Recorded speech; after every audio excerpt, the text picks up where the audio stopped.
The time now is 5:30. I'm going to call this committee of the whole to order. Please rise and join us from the Pledge of Allegiance. I pledge allegiance to the flag of the United States of America and to the republic for which it stands, one nation, under God, indivisible, with liberty and justice for all. Thank you. Clerk, can you please take the roll? Yes, ma'am. Alderman Cox. Here. Alderman Gregory. Here. Alderman Williams. Here. Alderman Rockford. Here. Alderwoman Purchase. Here. Alderwoman Natriano. Here. Alderman Carlson. Here. Alderwoman Conley. Present. Alderman Donlin. Here. Alderman Hanauer. Here. Can I have thank you. Can I have a motion to allow Alderman Hanauer to So moved. Second. moved and seconded to allow Alderman Hanauer to attend by telephone? Any objections? Seeing none, all those in favor, or any conversation? All those in favor? Aye. Opposed? The ayes have it. Hey, I'm just playing. Okay, thank you. I will accept a motion for the approval of the October 28th, 2025 committee meeting minutes. So moved, Chair. Second. Second, all in favor? Aye. Opposed? The ayes have it. Madam Treasurer, would you please present your treasurer's report? Thank you, Chair. The Treasurer's Report for the Corporate Fund for the month of October. Beginning balance is $59,510,839. Total receipts of $13,582,846. Total disbursements, $12,165,937, which left the corporate fund ending balance for the month of October at $60,927,748. The ending general fund balance included $5,868,924, which is the October ending balance for the ARPA money. That concludes my report. Thank you, Chair. Thank you. Do we have any questions for the treasurer tonight? Seeing none, we will move on. This evening, we do have a brief presentation. Our library director, Gwen Harrison, is going to speak to us about an upcoming event. Good evening. Good evening. Good evening. And it's very, very brief. I'm here to announce that Lincoln Library is partnering with the Illinois Secretary of State to host a mobile Department of Motor Vehicles event this Friday, November 14th from 10 a.m. to 2 p.m. The service that will be provided at this mobile DMV event include your driver's license, standard and real, state ID card, standard and real, vehicle registration stickers, organ and tissue donor, and voter registration. Sign up is available at asklincolnlibrary@gmail.com, or you can call 217-753-4900. We have slots for about 30 more people, so Wonderful. I thought it was important for me to make this announcement tonight. Thank you. And can I just ask, people can read the magazines and books while they're waiting for their turn? Exactly. Better than the DMV. Thank you so much. All right, and I understand we do have an executive session tonight. Yeah, we'll need to go into executive session pursuant to 5 ILCS 120/2 C6, the setting of price for sale or release of property owned by the public body. Second. Okay, moved and seconded. We will adjourn for exec session.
Welcome back, everyone. The mics are still on, and we are transferring. He said to call him back.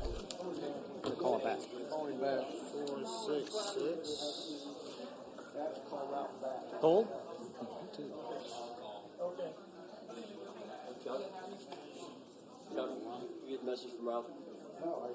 He wanted you to call him back soon, whenever you got done with the executive session. Roll anyway. Want me to just tell him to call in? Okay, we're going to go ahead and get started. We'll let the clerk get Alderman Hanauer back on the phone. Excuse me. Thank you. We're back in session. We have Alderman Hanauer. He's back on. All right, wonderful. Okay, we've done with presentations. Next, we have ordinances tabled or remaining in committee.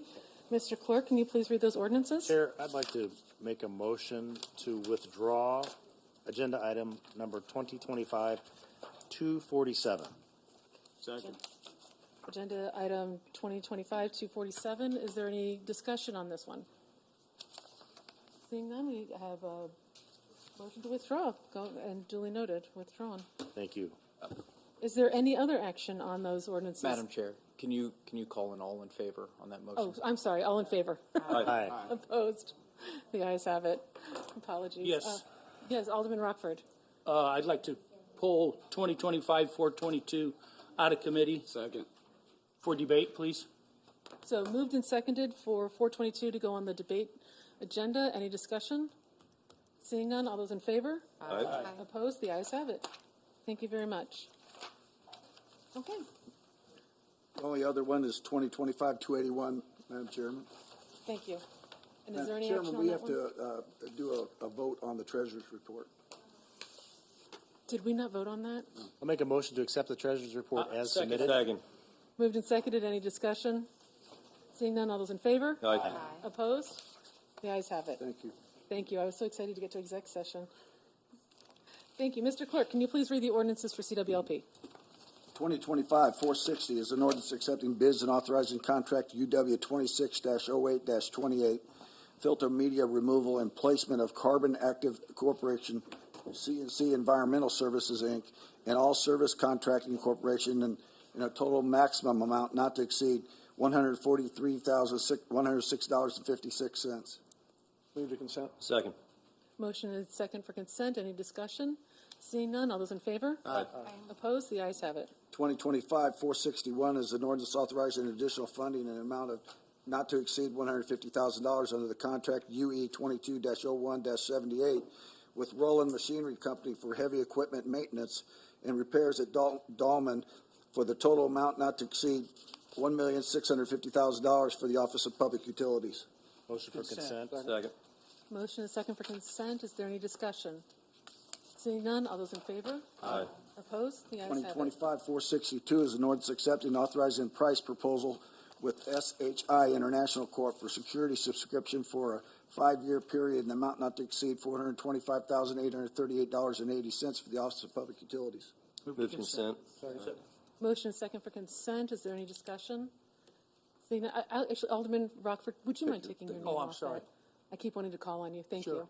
you. Seeing no discussion, all those in favor? Aye. Opposed? The ayes have it. Public Works, 2025-463 is a resolution for the municipality under the Illinois Highway Code pertaining to spending motor fuel tax funds for the Capitol Avenue Improvements Project, MFT section number 05-00447-01-PV for the Office of Public Works. Motion for consent. Second.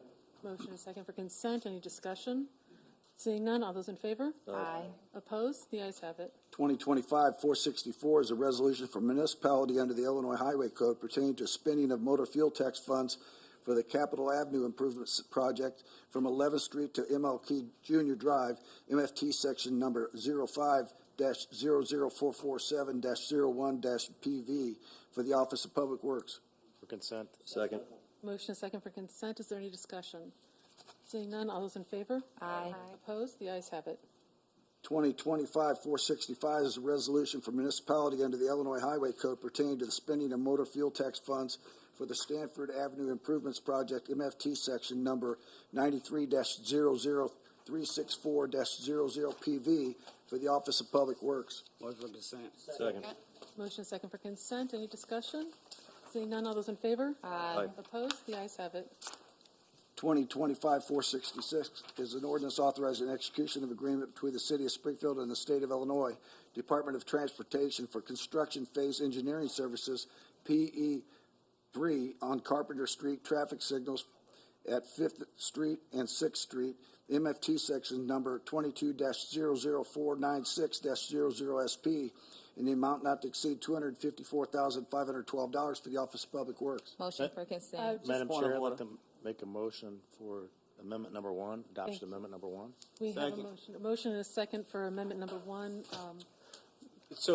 This clarifies that the contract's with Baker, Farmer, Workman, Engineers, but it's using the IDOT Local Public Agency Services Agreement. So this amendment contracts with Baker, Farmer, Workman, and authorizes payment to them. Wonderful. Are there any questions around the amendment only? Alderman Gregory? No, I'm happy to see this improvements along those intersections, and I don't see my boy Dave here, but I would just ask if we could get a report on where we at on 11th and South Grands, improvements from the underpass being worked on there, please. We're fools. Yes, sir. All right, thank you. Appreciate you. That was an easy update. Anything else, Alderman? No, ma'am. We're good. Okay, so for the amendment, all those in favor? Aye. Opposed? The ayes have it. I will take Move to consent. Second. motion is second for consent for the ordinance as amended. Any discussion? Seeing none, all those in favor? Aye. Opposed? The ayes have it. 2025-467 is a resolution notifying the State of Illinois Department of Transportation that motor fuel tax funds in the amount of $254,512 may be used for the construction of phase engineering services for the Carpenter Street traffic signal improvement project at 5th and 6th Street, MFT section 22-00496-00SP for the Office of Public Works. Motion for consent. Second. Motion is second for consent. Is there any discussion? Seeing none, all those in favor? Aye. Opposed? The ayes have it. General City Business, 2025-468 is an ordinance authorizing decrease in the number of Class K liquor licenses by one due to the closure of business by Tower Capital Group, LLC, DBA Wyndham Springfield City Center located at 700 East Adams. Motion for consent. Second. Motion is second for consent. Any discussion? Seeing none, all those in favor? Aye. Opposed? The ayes have it. 2025-469 is an ordinance approving a temporary moratorium on the development of tiny homes in Ward 2 of the City of Springfield, Illinois. Madam Chair, I would request that we put 469 either to the bottom or after 471 as they do relate to each other. We can certainly do that. I know that we did have people signed up to speak on this one. Does it? It's actually the 471 is what they're Okay. going to sign up. So we will take this out of order then. That's fine, Alderman. And we'll go to 470. Ready? Yes. 2025-470 is a resolution authorizing an advisory question of public policy for the submission of a ballot on the ballot for the general primary election to be held March 17th, 2026, regarding the establishment of residential rental inspections and landlord licensing program. Motion for debate. Motion is second for debate. Do we have any discussion? Alderman Williams? Yes. I just want, in particular, the colleagues and anybody else listening, this is simply asking the citizens to weigh in on should we have such program. This is not getting into the meat and potatoes of what this program is going to look like. We're going to be having ongoing sessions where tenants, landlords, other groups, people can come to the coalition's sessions to weigh in and help us develop this. So I appreciate any participation in the sessions. Thank you. Thank you, Alderman. Alderwoman Otriano? Thank you, Chair. If you would please add me as a sponsor of this ordinance, thank you. And I know that we have heard a lot from the landlord side today via email, Sorry I haven't gotten through all of them because I have been working. But I just would like to encourage my colleagues to also think of the residents' perspective and to use a critical eye when you're reading those emails. I, many years ago, worked in property management as a leasing agent when I lived in the New Orleans area. And I can tell you some of the things that I have read written by landlords are exaggerations. They're trying to make a point. I understand that, but I think that I'm happy that this is on debate, and I think we need to hear from renters in this city. I was once a renter in this city, and I can tell you it was tough to find a place. There aren't a lot of big complexes that, you know, you drive by and you're like, oh, yeah, that's the place. I'm guessing there were complexes like that in years past, but they fell into disrepair. So it's really a word of mouth and a trust situation, and people new to the area don't have a lot to go on. So a registry would certainly help with that, and I think could improve business. And then the licensing piece is really creating a baseline that is above the bare minimum HUD standards, which I read through in preparation for this ordinance to come forward, and some of these standards would shock a lot of us. Only one working power outlet in a room is acceptable. I can tell you, if any residents would have moved into our apartment complex back in the New Orleans area, if there were power outlets that were not energized, we would never hear the end of it. So only one light required, only one window that needs to open. Just the minimum requirements are what we're seeing now. And it would be nice to see a baseline established throughout the community. So, just so we can ensure residents have a minimum standard of living that is not the bare bones bottom. And then I would also like to remind everybody that, you know, this is a vote that will cost you literally nothing. It's just to put it on the ballot and to hear what the people have to say. So I think I would encourage everyone to vote in favor of this so that we can hear from the actual residents on how they feel about rental property in Springfield. So, thank you, Chair. Thank you, Alderwoman. Next we have Alderman Carlson. Thank you, Chair. You know, I agree with Alderwoman Notarano. I think we need to take a critical look over this next week before we make a final vote on it. We've heard from, obviously, a number of landlords today, and I've also heard from some citizens.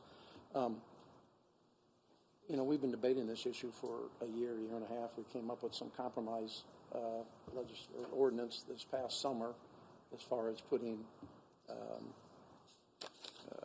reoccurring, bad landlords, let's say 3 times, and we put them on the list. It seems like, to me, that the goalposts have moved a little bit. I think for a while we heard we can't get a hold of landlords, and as we know, landlords to me are easy to get a hold of. I don't think we need to duplicate additional registration. We can simply go to the Capitol Township Assessor's website, find out where the property tax bill is. And then simply over the weekend, you know, we've heard a lot about LLCs.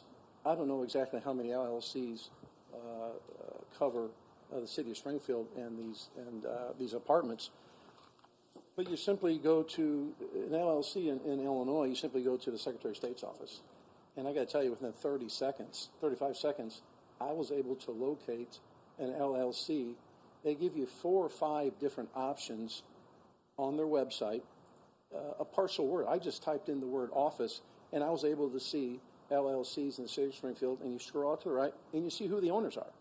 I mean, so I just don't know why an additional level of bureaucracy is really going to help if we're truly looking for the landlords, for whatever reason, they're there. I speak in my own ward, and I know, I have the largest number of rental properties in town. And I can assure you that, I don't know, I look at it I've probably gotten one call on a landlord issue, and I helped them out on it.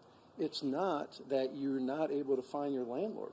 When anybody signs a lease, they know who the contact person is, and they know who. If it's not the local contact person, then it's their landlord. Again, I talk to the landlord every couple of weeks, who owns the old Hardee's on Wabash. Easy to get a hold of. He's in Miami, Florida. So I just don't see what we're trying to get at.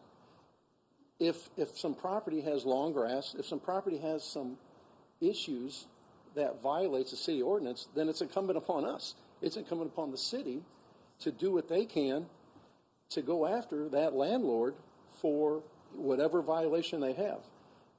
To me, the tools are already there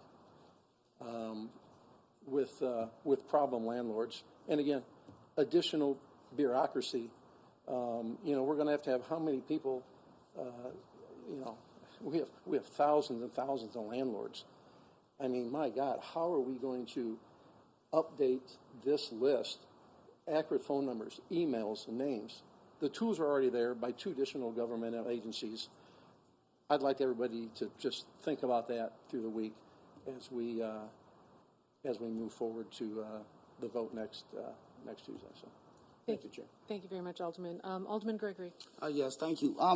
Public Works and maybe somebody in the crew, can y'all run the numbers on these rentals? Because he always says this, and I want to know the truth. Run the numbers on it and send that to council. Let's compare. Because I know one thing. If you do have the most rentals, you don't have the most problems per our system.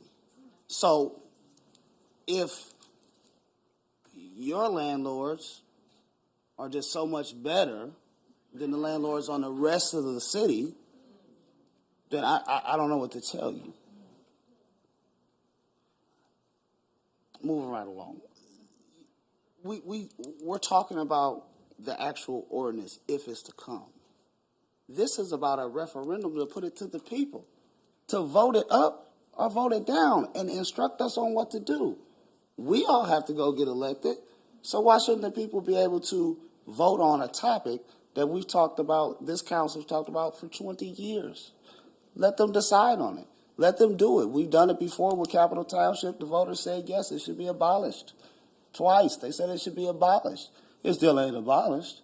So even when the people tell us yes, we still got to work through all of this motions that we go through in government to even get something done, to even get something voted down. We've been at it. You said it. We've been at it a few times. We've offered up reverse landlord registries to go after the ones who have had multiple issues, health, life, safety violations. Me and Aaron, Alderwoman Conley, have worked on things like that. The idea was taken, and y'all put it together, and you're doing that. It still ain't working. It still ain't working. The grass ordinance that so here's the hypocrisy with this, and I'm not totally for it either way, but I'm okay with it putting it to the voters. But here's the hypocrisy in this. You passed an ordinance, and we voted for it, to make sure that we license junk dealers, about copper, we got letters going out to citizens, to consignment shops, trying to fine them. We want to license them and keep control of them, but we don't want to keep control and have a little better handle on people who own homes, who people live in.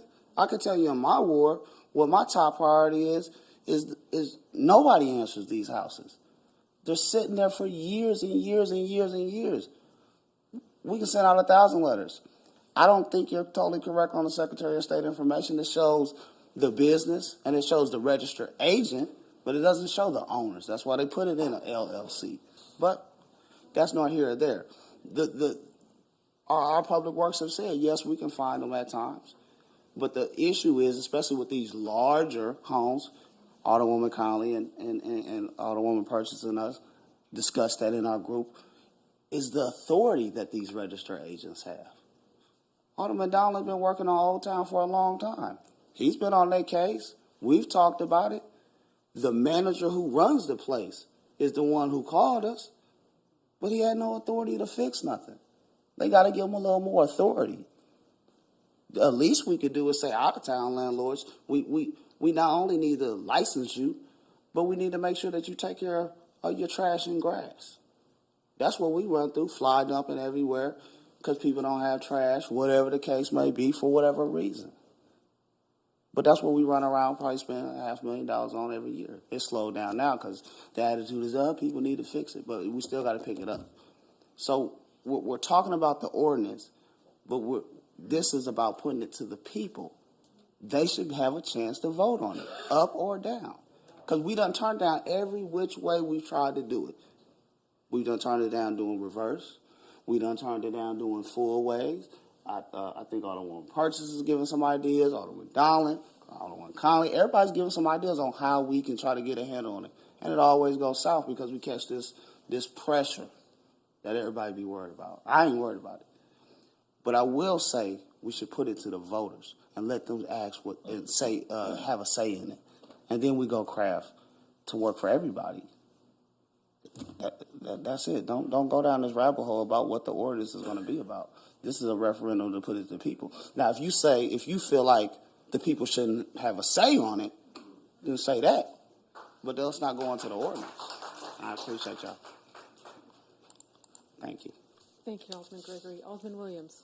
Yes, I would totally agree. And I would ask the Alderman, do you not want to hear from the citizens? Because that's what's on the table. That's the question of public policy that we are asking to be put on the ballot. I just sat here before you spoke and said there would be sessions. How about you coming to a session and weighing in with the people who are putting this thing together and participate? But no, you want status quo, which doesn't work for everybody. Maybe it does work for Ward 7, but it doesn't work for everybody. And this is how slick you are. This is how you throw it off. We start talking about the meats and potatoes that ain't even been put together yet. We haven't cooked in what language, what the fees, any of those kind of things yet. That's too calm. We have until March to work on this thing while it gets put on the ballot. All we're asking tonight is for the permission to put it on the ballot, but we're going to go to debate, and that's fine. But next week, we need to allow this to be on the ballot to hear from our constituents. It's that simple. It doesn't say anything in here about what it's going to look like because we're going to be building it as we go along. And I just want you to understand that. And I need you to really understand the status quo ain't working. I know you came from the county and you're proud of their registry and the way they do things, but you can't find things. It is limited and it could be improved on. And it's been well over time to do something different in Springfield, Illinois for the landlords and the tenants to make things better. Thank you, Madam Chair. Thank you, Alderman Williams. Alderman Carlson? Let me just add, I respect both of your opinions, and I have no problem putting this as a advisory referendum. But with that being said, I mean, we deal with very important ordinances every week. I mean, we don't. I mean, at what point do we stop? I mean, what other ordinances should we throw down the path of an advisory referendum in March? And we talk about issues every week that are important. I mean, if that's the case, we could just sit back and throw everything on an advisory referendum. So that's what I don't get. So, thank you, Chair. Thank you, Alderman. Alderman Williams, just 1 second. I do want to speak. I'd actually kind of like to respond. This is an issue, Alderman Carlson. I see it in my ward all the time. I get lots of complaints with pictures of really problematic rental properties, and I think as Alderman Gregory kind of detailed, we've been trying some different things. This is a new approach for something that has such a huge impact for the entire city, and I think that I think that's kind of where, again, Alderman Williams, you're coming with this, is we've tried some different bites at this apple and trying to find a common ground on it. let's make sure that there really is energy behind this. So, and Alderman Williams, please, I'll recognize you now. I hope I didn't step on what you were going to say. I just want the alderman to understand the landlords are invited to. This is what's going to make this program even stronger. This is not an anti-landlord type situation. The problem in Springfield is it's been slanted one way too long and for so long that the people we're hearing from and emailing us and doing all this, they want the status quo. But the need is there, and I think the referendum will show us that the need is there. But they're not locked out of this process. You're not locked out of this process. You just need to show up and participate, along with the rest of the citizens and groups who are helping feed the information for us, because eventually it ends up with us 10. And then 6 out of the 10 got to say yay. That's the bottom line. But the more we can get us on board together in agreement with the language and each other's concerns about how it should look, the easier this thing would be. What we can't do is just continue to let year after year go by and we do nothing. When people come up here and tell us these horrible stories about landlords and different things. But, you know, I could have got into tonight about inspections and how people rent because we've got a shortage of spaces to rent. So they accept things that they normally wouldn't accept. I can go on, but I want you to have a change of heart and just participate with us. You know, bring some of those landlords you got. Participate in putting this together, and let's do a fair, strong process that does like some of the other cities are ahead of us on already. That's all I'm asking. Thank you. Thank you, Alderman Williams. Alderman Rockford. Yeah, thank you, Chair. You know, the issue I have,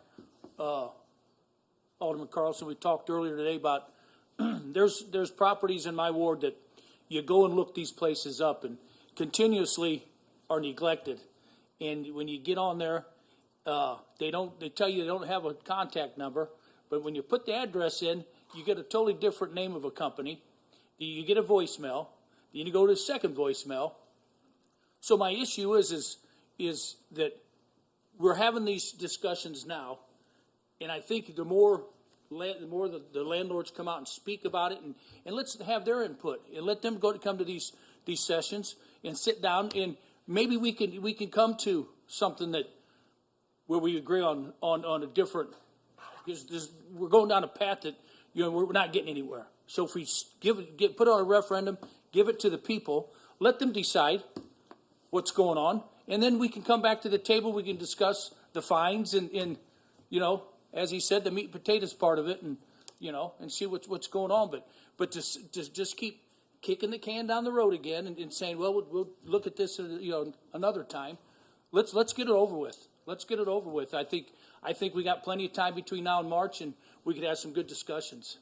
But it gets old when you have the same problem. You see Hewitt Douglas come down here for years talking about an apartment building and how many problems, the ownership changes hands, and they come down and talk about the same problems. It gets old. It gets old, man, and something needs to change. So I think the more discussion, the better. Thank you, Chair. Thank you, Alderman. Next, Alderman Donlin. Yeah, thank you, Chair. I appreciate the opportunity just to say a few words, and there will be a few, but, I'm glad you guys Alderman clarified that that this is about whether we're going to put something on a referendum or not. And, I've seen time and time again in this council when I wasn't even on it, and it's interesting if you look at the times we've done it, we, meaning the council, that there's always the debate on whether, okay, we're elected by the people to do, obviously, the will and the good of the people, right? And everybody knows that. That's basic form of government stuff. But, the conversation in the past has always been, well, why don't we just do it? Why do we need to wait? Why are we putting it out there in a referendum? And here's what, I haven't made up my mind how I'm going to vote on this, and I won't until next week. But what I did want to say is, I don't care if it gets on the ballot and fails. We have problems that we need to deal with. And then you guys and gals tonight have articulated those, I think, very well. We're all frustrated. People ask me all the times with Old Town, why did it take so long, Jim? And I said, well, we have a process. We have to follow the statute. We have to follow our code. Then I get, anyway, it's a conversation for a different time.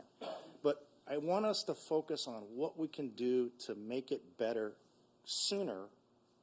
I had conversations with some of the folks that are proposing this idea of of referendum. And I said, tell me what the problem is. Really tell me what the problem is. And it was always, because in the past, and you said it was always, well, we don't know who the landlords are. And I asked our public works department, do you know who the landlords are? Because they're the enforcement arm. They tell me yes, they can find the landlords. If there's a dispute between a tenant and a landlord, guess what? That's what his office is for. And I've turned, and I know you all have, and because sometimes we overlap, and sometimes I get contacted instead of, they just pick an alderman and vice versa. But those issues are helped by his department, Mr. Posey's department. But it's, again, even if it failed, Alderman Williams, you mentioned ongoing discussions. I don't think we should wait until March. If we want discussions and I know I know you believe this, it won't wait until March. I believe that. But I think we need to continue. Again, I haven't made my mind, but I don't care what the resolution, if it passes or fails. I just don't, because we're going to deal with it anyway, regardless. So I think that there's enough interest from the public, hearing from public, and I'm talking about landlords, tenants, all of the above, to hear what the problem is. It's extremely important, and we need to provide those avenues for that. But when it comes down to it, it's ultimately the city's process. If the referendum passes, we're still going to be back in this room trying to decide how to resolve it. So, and I know, and I don't mean to say you're saying we shouldn't, but just thinking about it out loud, and sometimes that's dangerous when I do that. So I know I ramble on, but You did say be short. yeah, I know. I'm sorry. But anyway, I'll make up my mind next week, and let's just be passionate about it and get something done. Thank you. Thank you, Alderman. Alderman Cox. Thank you, Madam Chair. Actually, Alderman Donlin said a lot of what I was going to say. All this referendum would do is put it right back in our hands to try to figure it out, which we need to do anyway. We have good landlords. We have bad landlords. We need to get rid of the bad ones or make them rise to the top with the good landlords. So I'll leave it at that. And as I spoke to you before the meeting, I will be leaving very soon. I mean, no disrespect to anybody in the room, but I've got a family issue that I've got to get home to. But I wanted to stay for a big chunk of this for sure. So thank you. Thank you very much, Alderman. And next, Alderwoman Purchase. Thank you, Chairwoman. There has been a lot said. I was trying to remember each person's comment, but I wanted to go back to Alderwoman Nutriano when she talked about it was the bare minimum. We even know, I spoke on this a few weeks ago to all of y'all, with me being a landlord and having people who have housing vouchers, there's no way you can have one room with just one socket. You have to have them every per so feet. So I'm going to continue giving my input as a landlord. But what I do appreciate with our caucus is that we are agreeing. We're not agreeing to disagree. We're agreeing that we need landlords to come to the table. And you better best believe, with me being a landlord, we will have some landlords at the table to talk about different ways that we can prevent some things on our side and on the tenant side. So I like that Alderman Williams is like, hey, this is not just one-sided. This is for everyone to come together, which is something we haven't seen before. So it doesn't hurt to have this. We're wanting to compromise and not be compromised. We still got to make sure that we can provide a clean home to someone to live in. I know I make sure my properties don't, if I can't move my mom and grandma in there, you can't live in there. That shows the respect, but I want you to give me the same respect when I put my house together and you move in there. Not tear my stuff up, but then there's no repercussion for you other than getting an eviction. Right. And then I'm saying, it was a laughing joke. I said, that's fine. We can have a landlord registry, but we need a tenant one too. So when you tear my stuff up, you don't get to go to the next person and tear their stuff up neither. So it's just a lot. I know people pick and choose what we really want to talk about, but I think it was necessary for me to say that. And I'm going to be participating, not as alderwoman. Roy makes a joke about that. I'm going to be participating as Lakeisha the landlord with other landlords so we could really put out there what we see from both angles Also, too, you shouldn't be able to move in somebody's house that don't have working lights, working heat, working air. And if I was a tenant, I wouldn't go in there. So I understand from both sides, and I think that this is a good step that we're moving towards, and hope that we all can participate. Thank you. Thank you very much, Alderwoman. Alderwoman Notriano. Thank you, Chair. Thank you, Alderwoman Purchase, for bringing that up. I'd like to clarify the HUD rules, which there's a nice little explainer on the Springfield Housing Authority's website.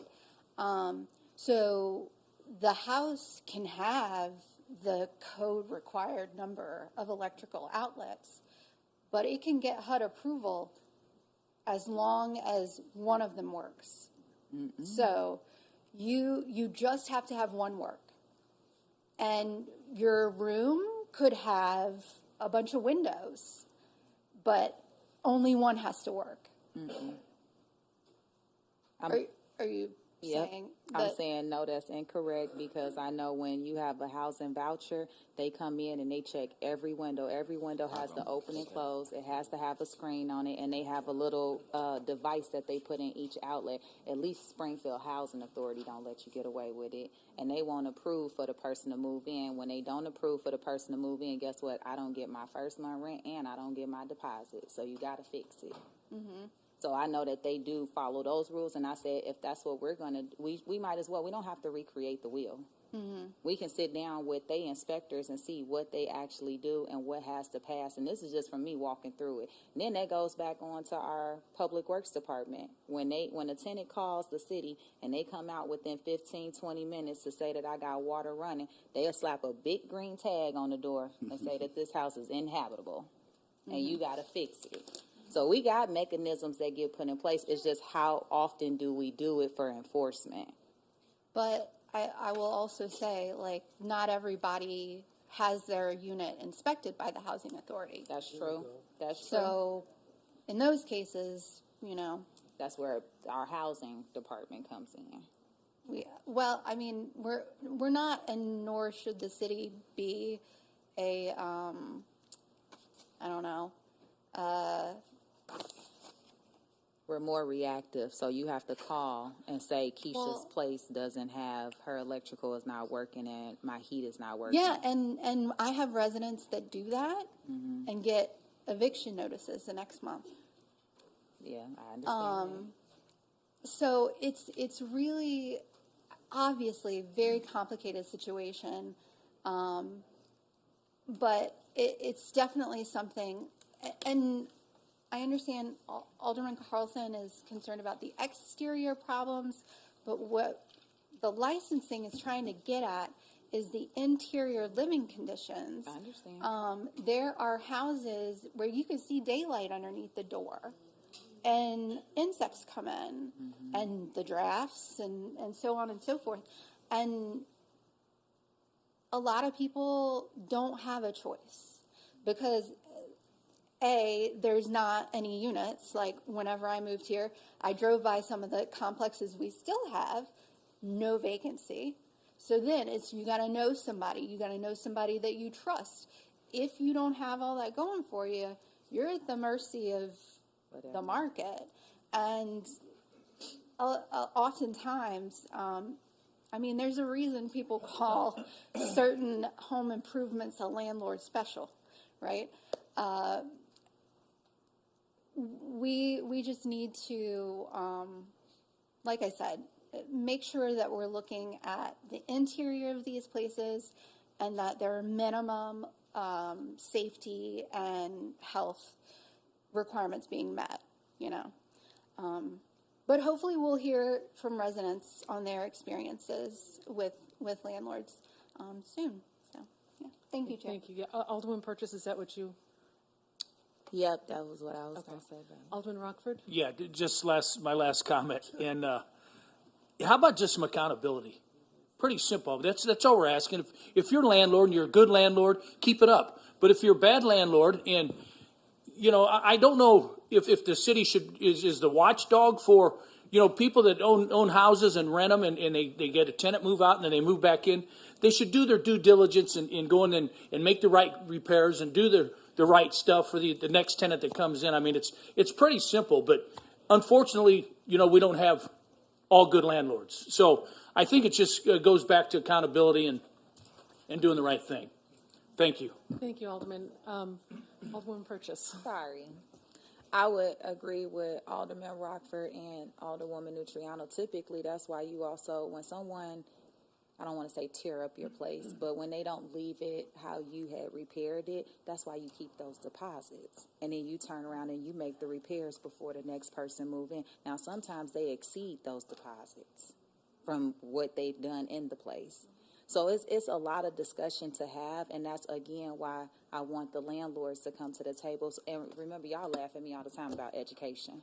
I just want to do education from both sides. So you can see that most people don't even think about that part with a deposit, that if you leave the home in the standard condition that you had it when you moved in, you get your deposit back. Sometimes they pick a few items and just say, hey, we're keeping a small portion. But 9 times out of 10, if you tear up my place, yeah, goodbye to your deposit. I got to turn around and fix everything, and it might exceed what you had gave me. So that's the accountability part right there. You're still using those funds to repair it for the next person to move in, not just keep the funds and just move them in, and they just in the same condition. Right. Thank you. And I know we do have speakers in the audience who signed up to speak on this ordinance. Before we do that, I would just like to remind everyone here, Ballyvaughan, Old Town, used to be very nice places to live. And look what we have now. Correct.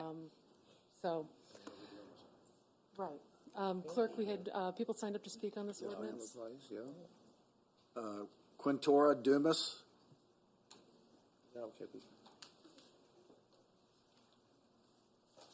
Ann Logue.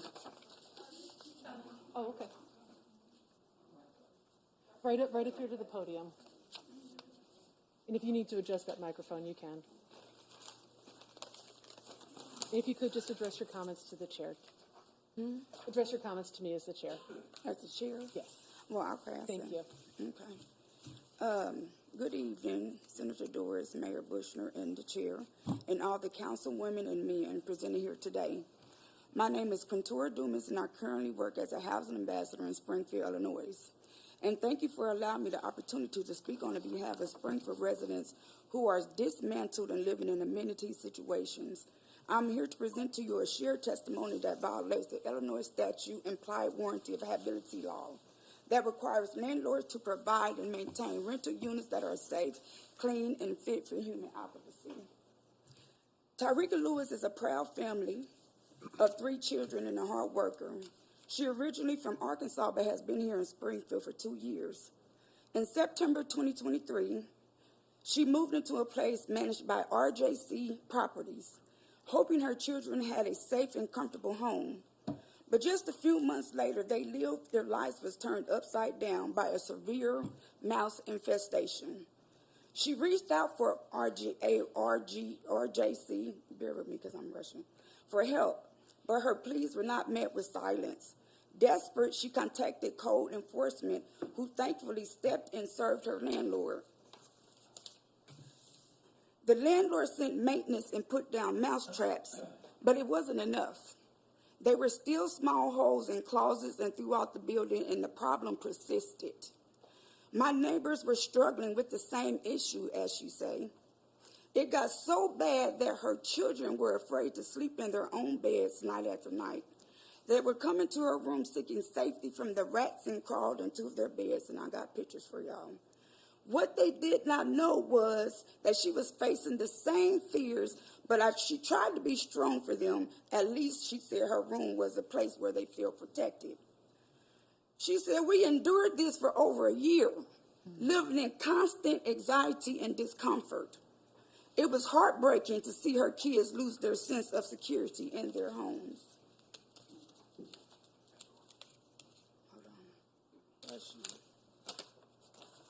So she said, dear council, this issue does not just affect me or other families, it affects all families across the city.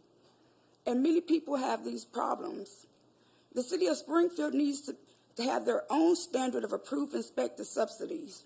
Please allow my story and my experience to shift the change in how these landlords are taking advantage of hardworking families trying to provide a living and suitable housing for their families. Myself, known as Quintora Dumas, and Tamika agree that we need to place this advisory on the March 17th ballot 2025 so we can vote on our stands and enhance better housing conditions. So thank you for taking the time to listen and consider our story. Thank you for coming in. Would you all like to, I'm going to pass some pictures around for you, okay? Thank you. We have someone from the clerk's office will come down and get that for you. She's coming right over here. Ma'am. If you want to pass those around. Thank you. Ann Logue.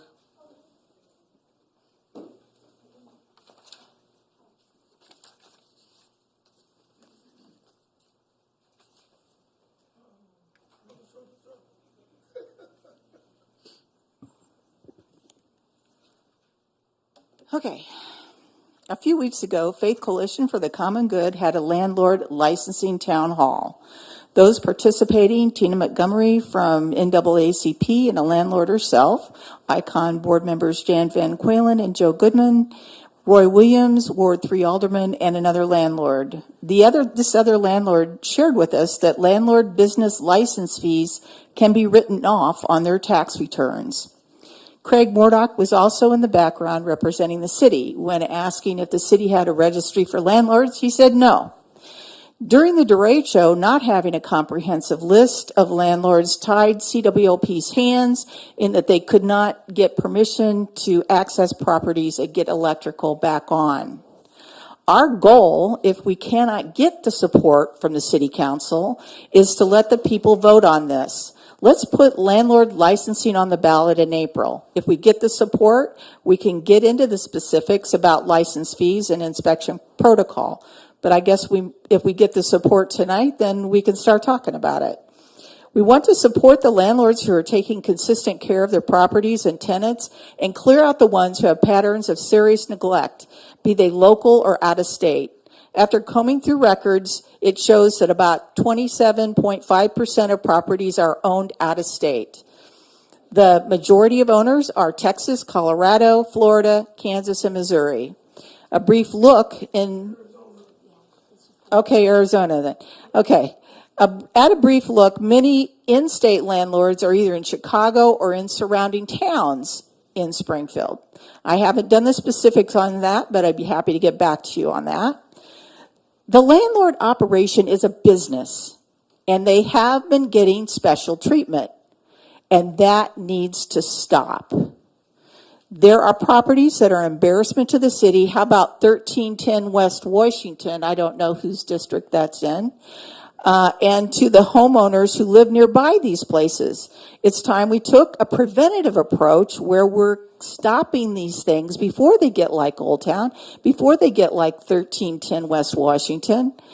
And if we're taking a preventative approach and we're giving the good landlords that leeway after they show that they're taking care of properties and focusing in on the ones that aren't doing what they're supposed to be doing ahead of time before the properties go into disrepair, then our city is going to be less embarrassing, because right now it's pretty embarrassing.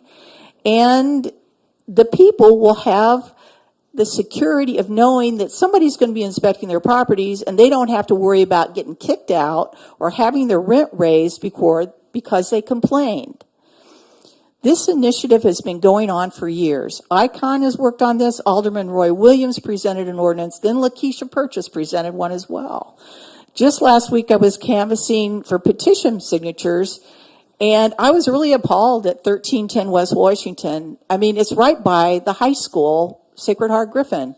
It's dangerous. It's disturbing to look at. It looks like something from a horror movie. Anyway, one more large property, the city could have held the standards and kept that from happening. Now it sits there. We need to follow the lead from other cities and take a preventive approach instead of a punitive approach. Thank you. Thank you, Ann. Clerk, was that all we had to send up for this topic? Got one more. One more person. Okay, thank you. Rosanna Paludo.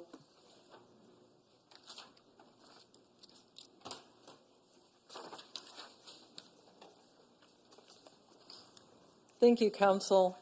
I'm here today asking all of the aldermen to support the Landlord Licensing Advisory. Why? Well, as I grew up, we used to have a saying, I wouldn't wish that on my worst enemy. Honestly, the worst situation somebody can face is to move to Springfield and need to find an apartment. Really, it's the most frustrating, futile exercise any person can undertake. Why am I making this statement? Quoting Barbara Williams, a senior citizen in the Illinois Times article, October 2024, people say, just move, as if I can just get up and go find a place. It took me a year and a half to find this place, she said. In Springfield, you pay $40 at application fee, and you're never able to contact the person again after they take your money. This happens constantly. Out-of-state landlords trying to contact them is another lesson in futility. These out-of-state landlords hire managers that seem unqualified for the job. Meadowview Landing in Ward 7 hired a woman who served jail time for falsifying documents, and now she had access to 150 senior citizens' Social Security and banking information. I begged for a copy of my lease. I was promised by the manager time after time. Again, she failed to produce my copy, and it happened to many of the residents there. And we're legally authorized to receive that. Then that manager left. I hired a new one whose 2 large pit bulls, this is at a senior living facility, charged me as I walked out of the door. The dogs were obviously in violation of the pet policies in our building, and nothing was done. Many seniors who had copies of their cashed rent checks received eviction notices on their doors. Now, again, I live in a place that has had 4 managers since June 2025. The people, the taxpayers of Springfield, need our city council members to step up and give everyday, regular, hardworking folks a way to redress our grievances as it relates to renting apartments in Springfield. Do you know a phenomenon here in Springfield? If you want to strike up a conversation with somebody, you just say, have you ever tried to rent an apartment in Springfield? It's startling to ask folks who've tried to rent apartments here. The horror stories you hear, the head shaking, and then you realize what an ordeal people have been going through. I want to end this by thanking Alderman Williams for regarding the plight of seniors, veterans, and just plain hard-working Americans and their desire to find safe and affordable housing. We're not asking for charity. We're asking for our elected leaders to support some common sense measures. Lastly, I'm asking my former alderman in Ward 7, that senior building was in his ward. You're aware of the grief and the trouble the senior citizens went through. And now I live in a place with seniors too, and we're going through our own grief. That park has had 5 managers. I ask for your consideration to support seniors in this advisory. Thank you. Thank you. Ken Pacho, you're signed up for this or general discussion. Which one would you like to do? Okay.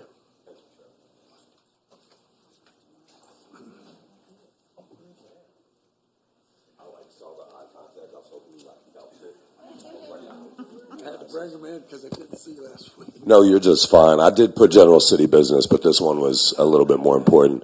I've spoken about this many times, and I really hope it makes an impact that what we're talking about is not your ward, Brad. I've lived on the west side. There's some decent landlords over there, and there is a lot more checks necessarily simply because a lot of the neighborhoods over there are a lot more capable of paying attention to it. But that's not to say that there aren't problems. In a lot of the wards, specifically my ward, Roy's ward, Larry's ward, Lakeisha's ward, Jennifer's ward, Aaron's ward, Jim's ward. I mean, at that point, you have to realize that while I appreciate your opinion, it's not the majority, and you should really think about the idea that all these people feel that way about it. Other 7 out of 10 cities our size in Illinois have a landlord registry. Do you know how embarrassing it is as a capital city, how deficient we are? Let alone the county. Like that 708 board, which by the way is on the referendum, thanks to county. You know there's 90 other counties that have one? Do you know how many counties there are in Illinois? 102. We're one of the ones that don't, yet again, because we fail to recognize that we need to see what other people are doing. I've talked about good leadership elsewhere. That's not just an attack on the leadership here. It's recognition that if you don't have a good idea on how to solve a problem, you can probably bet that another city's thought about it too. Massive cities like Milwaukee, smaller ones like Bloomington. Milwaukee's is zero homelessness, and part of the thing that they credit that to is their registry. Because when you can hold people responsible and people don't have to leave their homes, when they're not pushed out in the middle of winter, when they're not left to their own devices because maybe their landlord is nice to you, but you're not a small woman. You're specifically not a woman without resources. Do you know what that's like? You ever had somebody crush up on you? Tell you maybe we could let that rent slide. I've had a couple of friends I've had to go speak to their landlord about. And if you don't know that that's real, you're not paying attention. What about the drug-addicted landlords, the one who need that money right now, maybe on the 30th? Maybe I'll be back on the 5th. And maybe I'll be back on the 15th. You don't know what that's like, man, and I'm happy that you don't. That's a privilege. And that's the kind of thing we've talked about for a long time here is privilege. It is a privilege to hear the stories and be like, wow, I can't believe it's that bad out there. I assure you that it is. 100%. If you don't believe that, go talk to the constituents because you're missing out. It is really bad. There are landlords out there that will abuse you in ways that you didn't even know were possible. And guess what? It's everything you own on this earth. What happens when it's sitting outside while you're at work? I found that out in my 20s. Thank God my neighbor knew that it was my stuff. He stood out there with a shotgun because within 20 minutes, scavengers were out. That's the kind of world we live in, and it hasn't changed since 20 years ago. It's only gotten worse. Times have gotten tighter. It's gotten harder out there, and if you, again, don't recognize that, that's fine, but I encourage you to listen to the strong feelings of other people that are maybe having constituents that are really struggling here, really struggling. Like, it's cold outside and my landlord wants my last bit of money, but I have to eat this week. Guess my landlord gets my money. Because it isn't that hard to get an eviction notice, and it really ain't that hard to pull one out of my mailbox till the sheriff show up at my house, which has also happened to me. Because guess what? They don't have to serve you that. Say I'm at work all the time. I'm not there when my mail gets there, but guess who can be? My landlord. So, I mean, that's not an attack on every landlord, but I've said this before. If you're a good person, if you follow the rules, you should be eager to have rules to follow, for people to enforce them, to find the people that are not and hold them accountable, not this piecemeal website search. Look, I'll be honest, man. Do you know how many people read below a 5th grade level in this country? The numbers will stagger you, and that's not an attack on the capability and intelligence of people out there trying to survive. It's recognition that what for you and I may be easy on a website is not as accessible for other people. It's far past time that we stop acting like this isn't what is going on out there. These are the hard numbers. These are the hard truths. Everywhere you go, it isn't just here. And if you listen to what other people have to say, 50 minutes away in Bloomington, you can talk to the people that put together their landlord registry and why they did it and how much it actually improved the quality of life for everyone in the city, in every ward, in every aspect, because good housing leads to good people, leads to good outcomes. And bad housing, well, look around. Thank you. Appreciate you. Okay, do we have any more, again, back to this ordinance, we currently have a motion and a second for the debate agenda. Is there any other discussion from council members? Seeing none, all those in favor? Aye. Opposed? Sorry?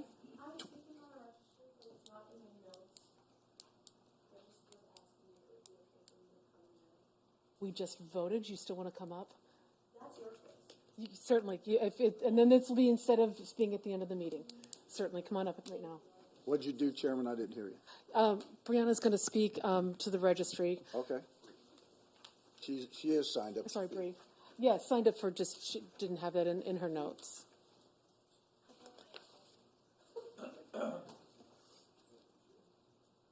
Thank you. I appreciate Absolutely, it. certainly. I want to say that I am in support of this ordinance.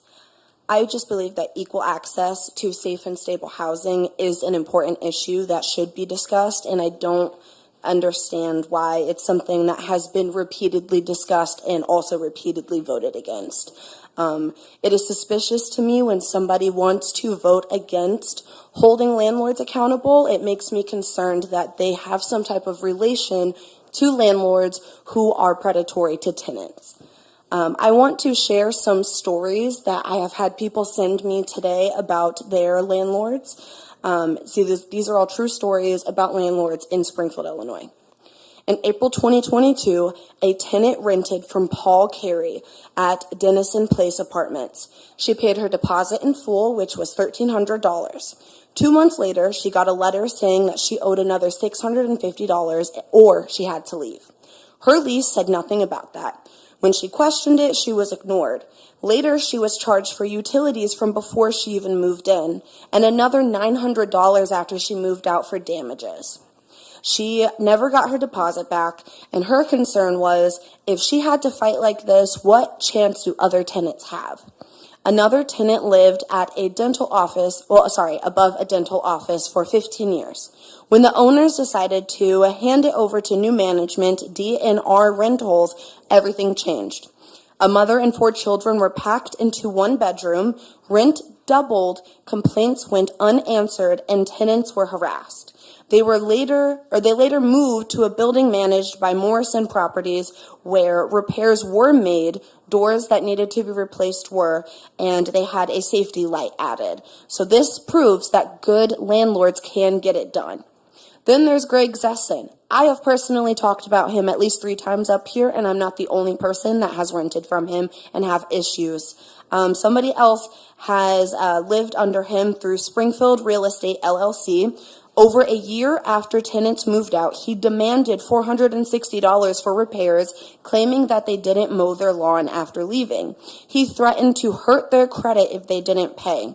And their response to this was, it's just another boys' club where they brag about how to squeeze more money out of tenants. And then there's Jerry George. His tenant lived with broken locks, paper towel repairs or the landlord special, and ignored maintenance for 2 years.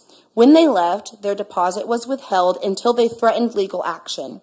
Their next place, the tenant's next place through MBC management wasn't much better. Their pipes bursted, which led to a $300 water bill, and emergency calls went unanswered. Now they are still living under a leaking, moldy ceiling. This is why we need the landlord registry, licensing program, and regular inspections. This isn't about punishing good landlords. This is about holding bad ones accountable. A good landlord is somebody who keeps their properties safe and well maintained. They respond to concerns properly, they treat tenants fairly and follow the laws, and they invest not only in their property but in the neighborhoods as well. A registry is actually helpful to landlords. It separates them from the bad ones. It protects them from false claims and gives tenants the confidence in who they are renting from. It sets clear expectations for inspections and encourages consistency across the city.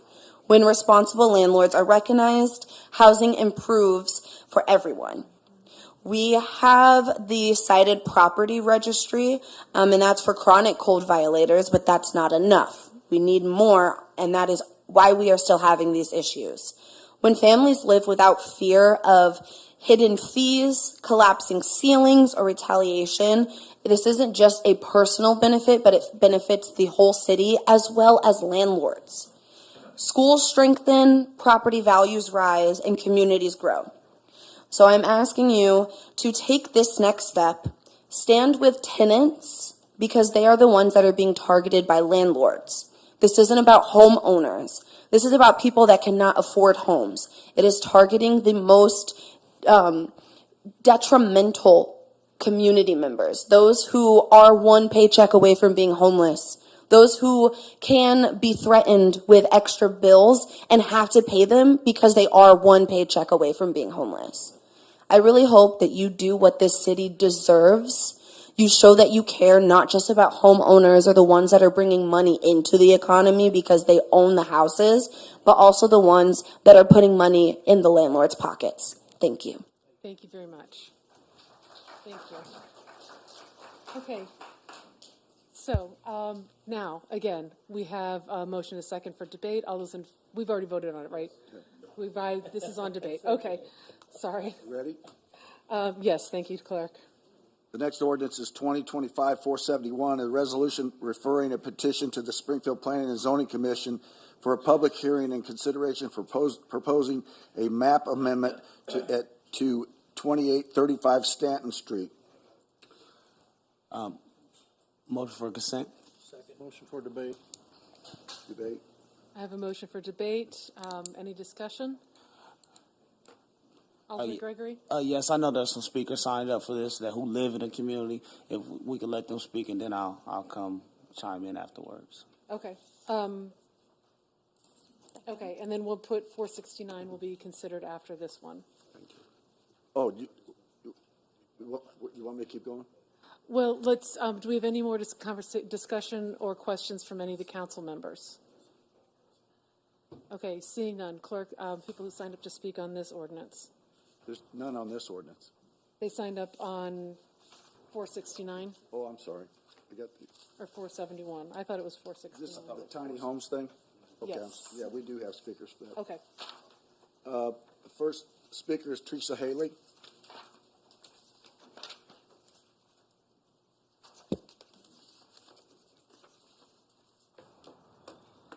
Good evening, Madam Chair and the rest of the City Council.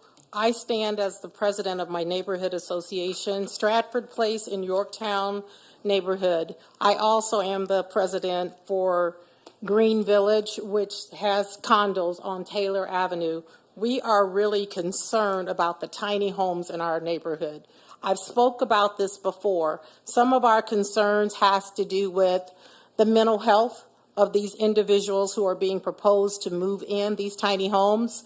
We have enough problems over there with people selling drugs, homelessness, people flashing our children. I have grandchildren. I have friends who have small children who they're afraid to let their kids be at the bus stop because somebody is coming up and flashing them, offering them drugs, or asking them if they want to have sex or do other things to them. So we have a lot of perverts over where I live. So I'm asking that you vote against the tiny homes. There are also several vacant properties over in our area that could be used. For example, Spark just left our neighborhood. Why not take that tiny home concept and move it into a building that already exists that's away from the neighborhood? Youth Service Bureau is across the street from where these proposed tiny homes are going to go. Youth Service Bureau serves kids who are in trouble. They don't need to be interacting with individuals over here with this veterans home, these tiny homes. Also, you have Normandy Road and all of the vacant apartments over near Butler Street. Why not take some of those units and house those individuals? 98 people signed the petition for the tiny homes. It was a great concept. It was sold to us on a lie. I was one of the individuals that signed that agreement. I was told, hey, this is going to be for veterans. We have so many homeless veterans. My stepfather is a veteran. I have several family members that are veterans, and happy Veterans Day on yesterday. But the bottom line is there aren't that much of a need for these tiny homes to take place in my neighborhood. It's going to impact our property value. Again, 98 people signed a petition. And when the owner came up, he said he had over 300 signatures. We know that now to be a lie. And 20 of the 98 people who signed the petition, they don't even live in our ward. They don't even live on our side of town. I thought something with zoning said that you must live in the area in which you're voting on. The other thing that bothers people in my community is the fact that this is just not right. Something needs to be done.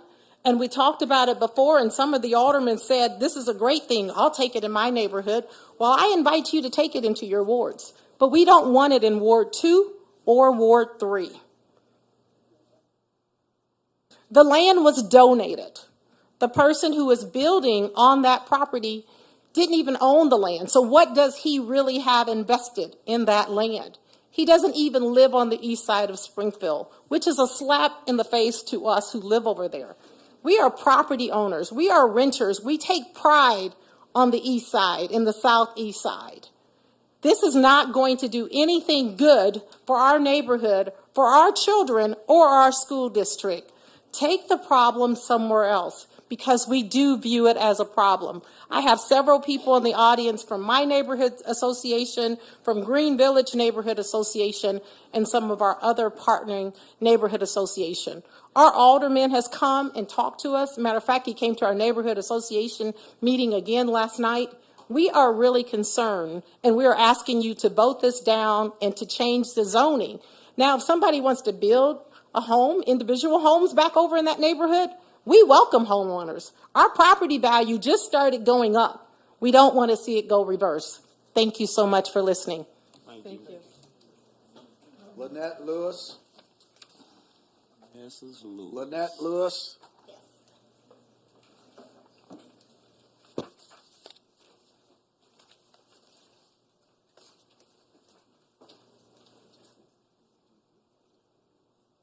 So, go back to 16269 after this one. This it? Speak on this? This is the last speaker on this. Okay, and then I'll talk.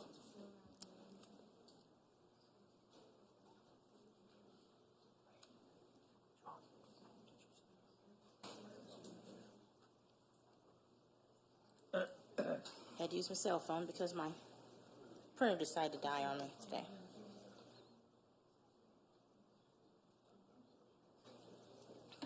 Ma'am, could you pull the speaker, the microphone down? Okay.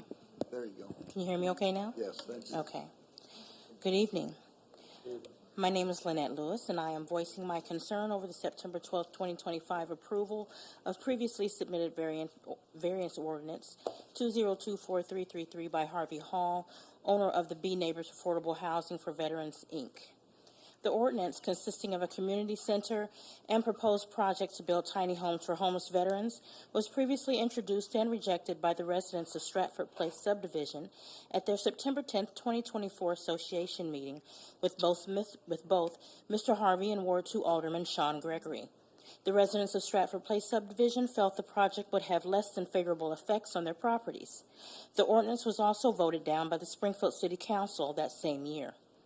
On September 12, 2025, 44 permits by the City of Springfield and 18 vouchers from Springfield Housing Authority with the intent to acquire 18 more were issued to Harvey Hall to start building on the location of 2835 Stanton Street in Springfield without notice to the owners of the adjacent subdivision, Stratford Place.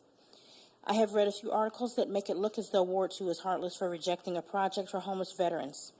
This opinion could not be further from the truth. I cannot speak for all residents of Stratford Place subdivision, nor can I speak for Alderman Sean Gregory, but I can speak on my situation personally, as this project is literally right behind my backyard fence and will be my new view, along with several abandoned, dilapidated apartment buildings. As a homeowner, resident of Stratford Place subdivision, taxpayer, and citizen, my disappointment isn't toward the project. I've researched and found no overwhelming proof that it hurts property values. It's towards the city of Springfield. The southeast side of Springfield is very diverse, which I love. It is wonderful to see people of all ages, races, and abilities living together, helping each other, and getting along. That's what life is all about. But it would seem like there are entities who systemically tend to keep certain groups geographically located on the east side of town. It is mainly on the east side of town where you find homeless shelters, food pantries, bread lines, home for many of our disabled, mental health institutions, schools for special needs individuals, jails, homes for runaways, and many dilapidated and condemned houses and apartment buildings, owned by slumlords who don't live anywhere near the east side.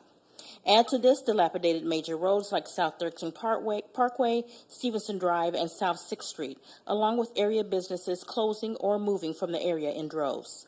Out of all of this, I am trying hard to keep my property value together, and now you want to literally squeeze a tiny home community for homeless veterans behind my backyard fence. There are many other areas around town where that project could be located, and the residents can have better access to grocery stores and other services they may need. Do better, Springfield. Thank you. Thank you, Thank you. ma'am. Thank you. Thank you. Clerk, was that everyone signed up for this ordinance? That's it on that. Okay. Alderman Gregory? Yes, thank you, Madam Chair. I'm going to talk to you so I don't get sidetracked. But I would, they had the groundbreaking yesterday. Of course, I wasn't invited, or even know. But Alderman, there was an Alderman there, Ward 7. He went. So while he was there, I hope he viewed the neighborhood. Did you knock on her door? We're She gonna lives keep right comments to behind you, it. right? I'm sorry. Thank you, Alderman. I'm sure that he didn't knock on any doors. He didn't eat in the ward. He just took a picture and left. That's typical of politicians. But I'm here to listen to the people. When this project was first introduced in 2021, we held the zoning. And I told Mr. Hall, go out into the neighborhood, get your petitions, talk to the people. With a room full of veterans in there. 2 years in. He comes back in August. Oh, it's veterans. Just go with the veterans. He's going to need some more money to come back, which he did. So we approved the zoning. I said, how many signatures do you got, Harvey? 300. Okay. As time goes on, this issue comes back. I say, give me the petitions, let's go. Give me the petitions, let's go. Give me the information. Let me look at it before I decide on what we're going to do. When I looked at it,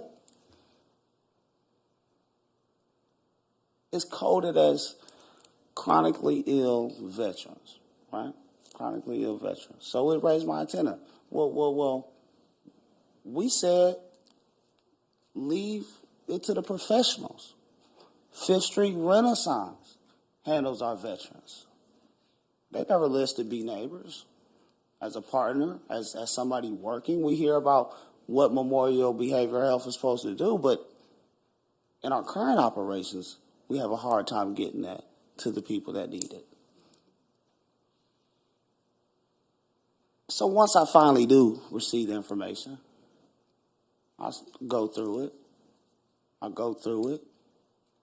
All the names is whited out of who's on the board, who's supposed to own the place, all the names. I go through the petitions.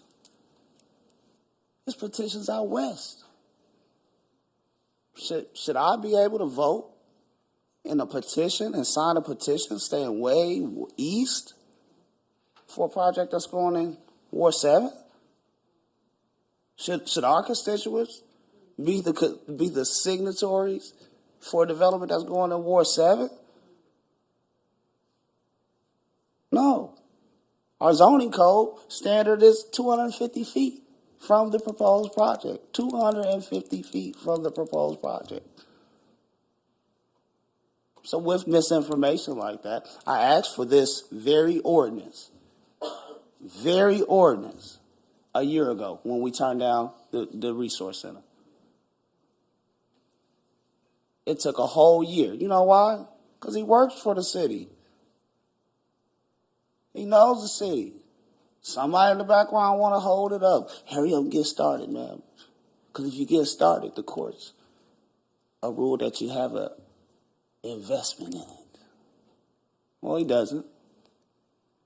In fact, courts have ruled, even in Springfield, Fitzpatrick versus the city of Springfield, that misinformation and misrepresentation of projects, we have the right to change it back to the zoning that it was. Because the zoning was got on false information. He didn't even knock on the lady who lives right behind the facility. Right behind the facility. He came up here in this council and said, well, it felt like 300 signatures. Right here before us. So it's not about, for me, what the project is or who's going to be in there. but truthfulness. Oh shit. Hey, paramedic.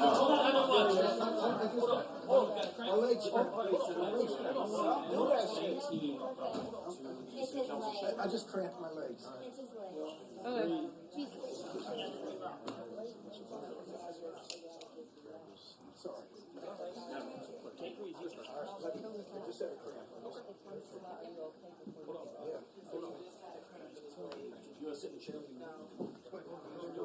Which one? Which one? Left one? Left one or right? Left one or right?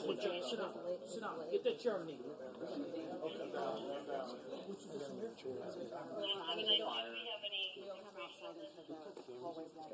Sorry.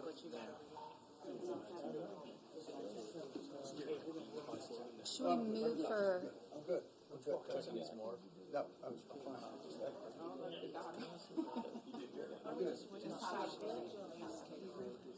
I'm sorry. It made me scare you guys. Well, I didn't know if you were having a car issue. You just slouch out of the chair.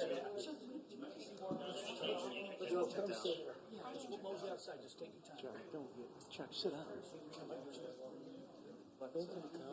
Jesus. I'll take a motion for a 10-minute So moved. recess. Second. All in favor? So Aye. we're going to be in recess for a few minutes.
the gavel, but I see you, Larry. Hello, everyone. Just a reminder, the mics are hot. The mic's and we back are on. Okay, if we transparent. could have the council members please come back to the your seats. Yeah, let's get this over. Good job. Rest is out. I did too. And then it was like, it's not,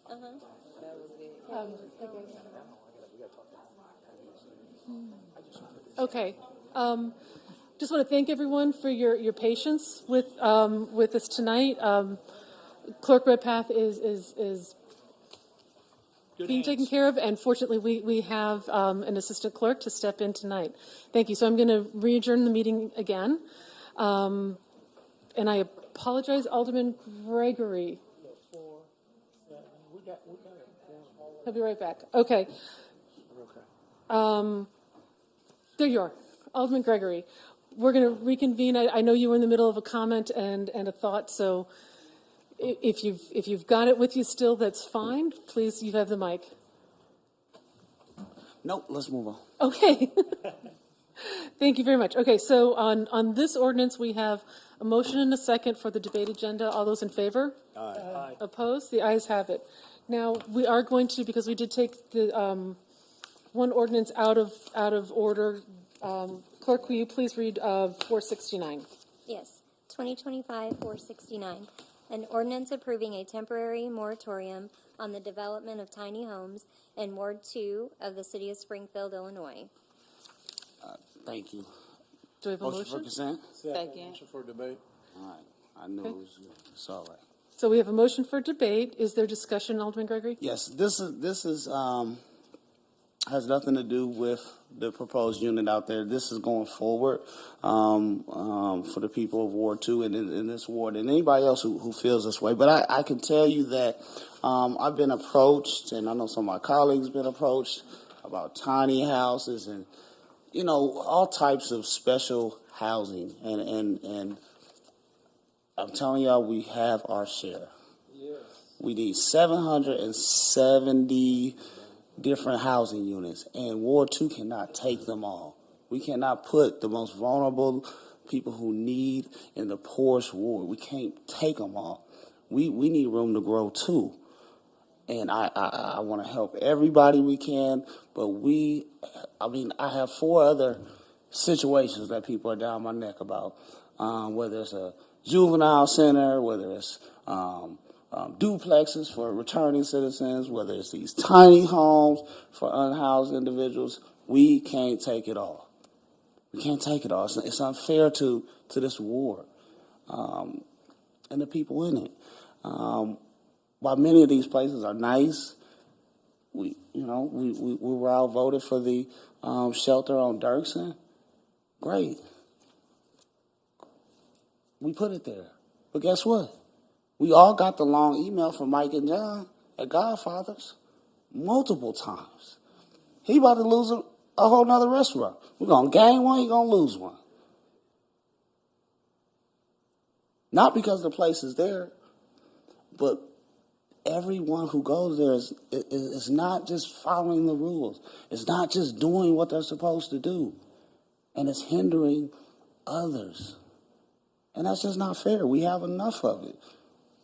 We're fending it off. We're doing all we can. We're trying to help people get to the next level in life. And we're losing at the same time. And that's not fair to our community.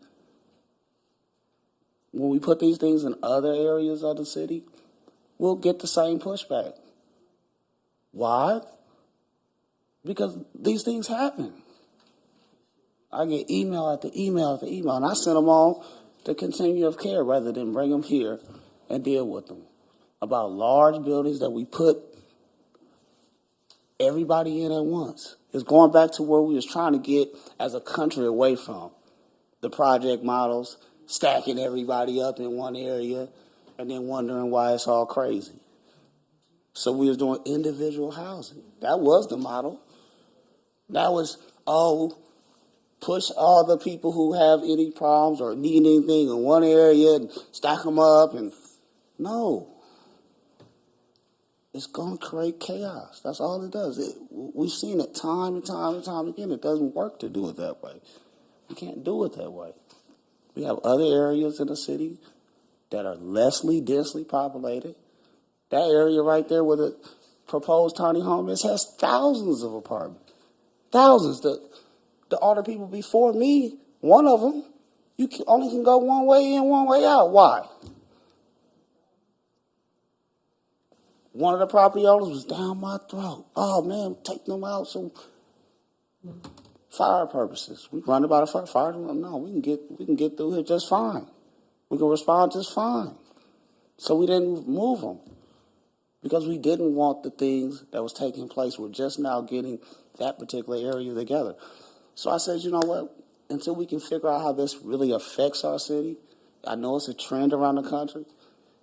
The nice ones is what you see on TV and TikTok and all that craziness, but that's not what's going to be built.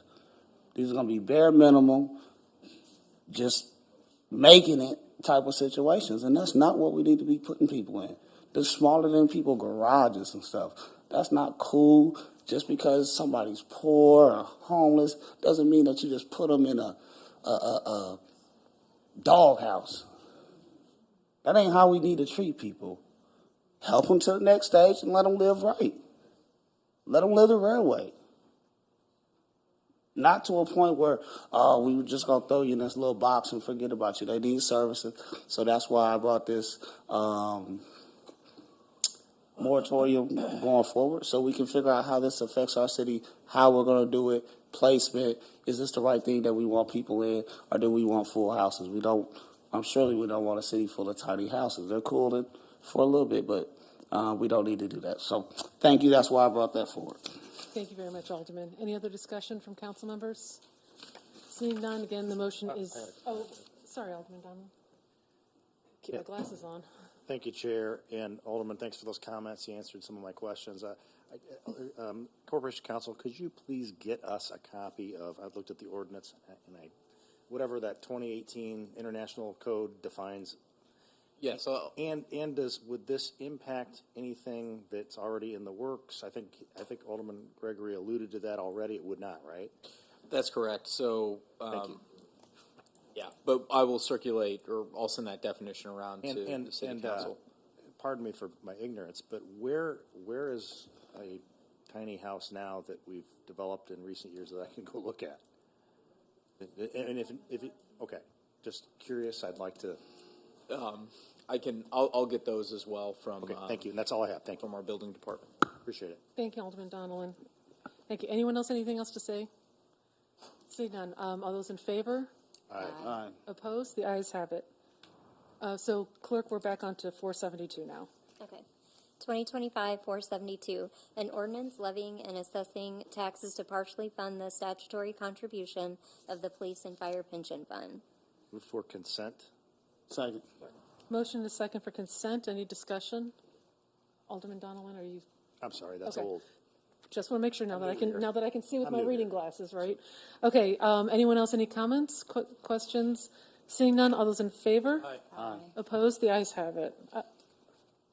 2025-473, an ordinance authorizing subrecipient grant agreement number 23-203186 with Clean Slate Advocates Incorporated and budgetary transfer for payment in an amount not to exceed $50,000 pursuant to Community Connections from State of Illinois Department of Commerce and Economic Opportunity for Springfield Police Department. Motion for debate.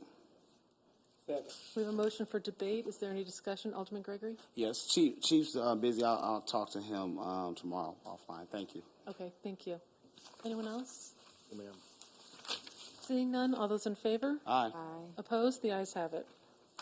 2025-474, an ordinance authorizing the execution of a tentative four-year agreement between the City of Springfield Office of Public Utilities and the American Federation of State, County, and Municipal Employees, Local 337, from October 1st, 2025 through September 30th, 2029. Move to consent. Second.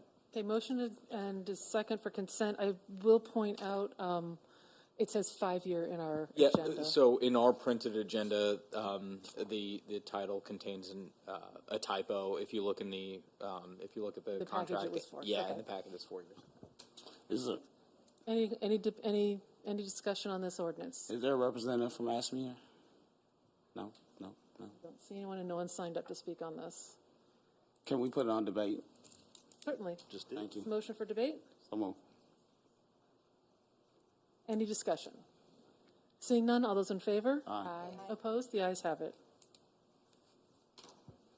2025-475, an ordinance authorizing acceptance of a proposal under RFP CS 19-29 and execution of agreement with Union Baptist Church for purchase of city-owned property consisting of one vacant lot located at 1408 East Washington Street in the amount of $500 for the Office of Budget Management. Motion for consent. Second. Motion is second for consent. Any discussion? Aye.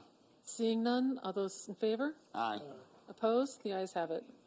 2025-476, an ordinance authorizing acceptance of a proposal under RFP CS 19-29 and execution of an agreement with Harrison B. Beller Sr. for purchase of city-owned property consisting of one vacant lot located at 1129 12th Street in the amount of $800 for the Office of Budget Management. Motion for consent. Second. Motion is second for consent. Any discussion? Seeing none, all those in favor? Aye. Opposed? The ayes have it. 2025-477, an ordinance authorizing acceptance of a proposal under RFP CS 19-29 and execution of an agreement with Humphrey Properties, LLC for the purchase of city-owned property consisting of two vacant lots located at 1835 Renfro Street in the amount of $1,000 for the Office of Budget Management. Motion for consent. Second. Motion is second for consent. Any discussion? Seeing none, all those in favor? Aye. Opposed? The ayes have it.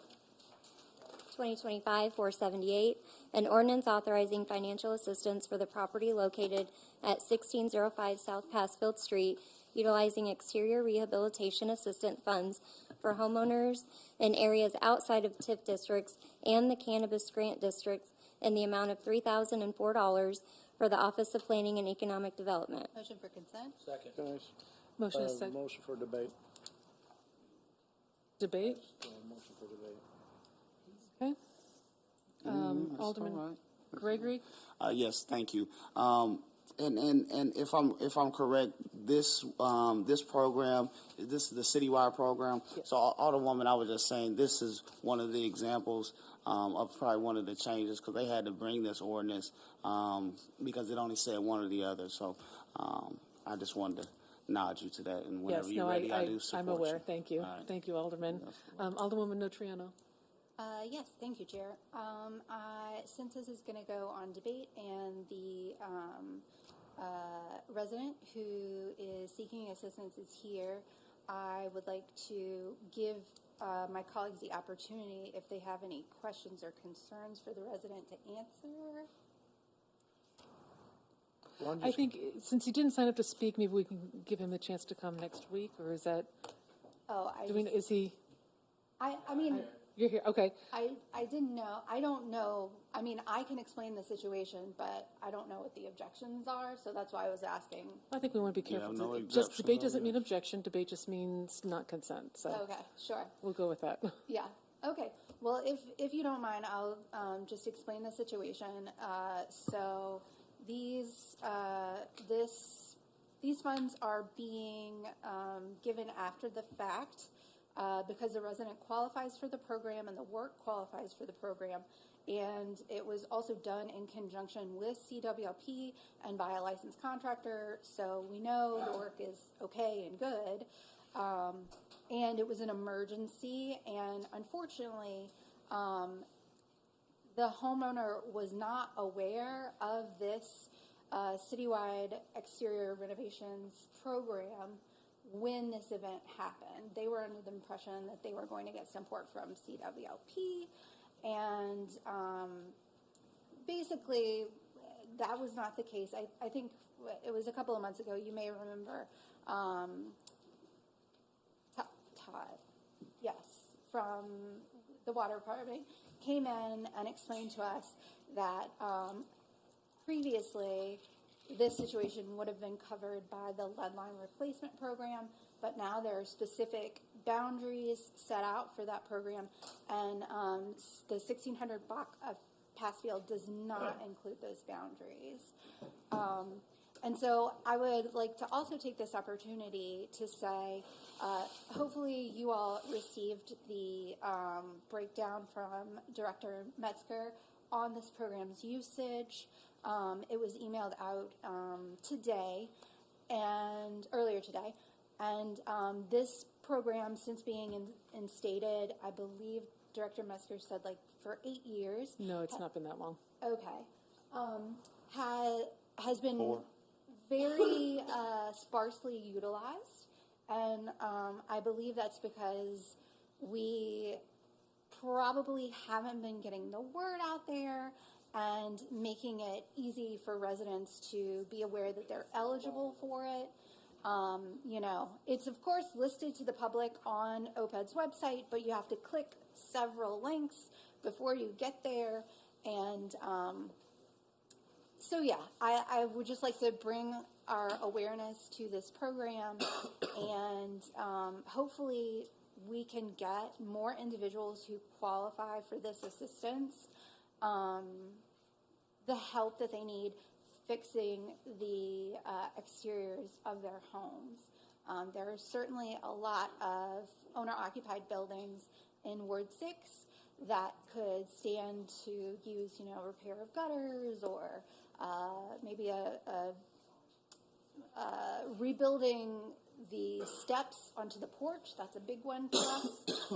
You know, these are homes that are hundreds of years old. So this program is being utilized because it is the only avenue available to this resident. So, yeah. Thank you. And that actually, I know it's not been 8 years because this program is based on an ordinance I introduced. Oh, okay. So it's been, and I haven't been here 8 years yet, but absolutely, we do have a certain alderwoman who is all about education and outreach, and we want to make sure that more people do know about this program because it certainly is there to deal with those currently exterior issues.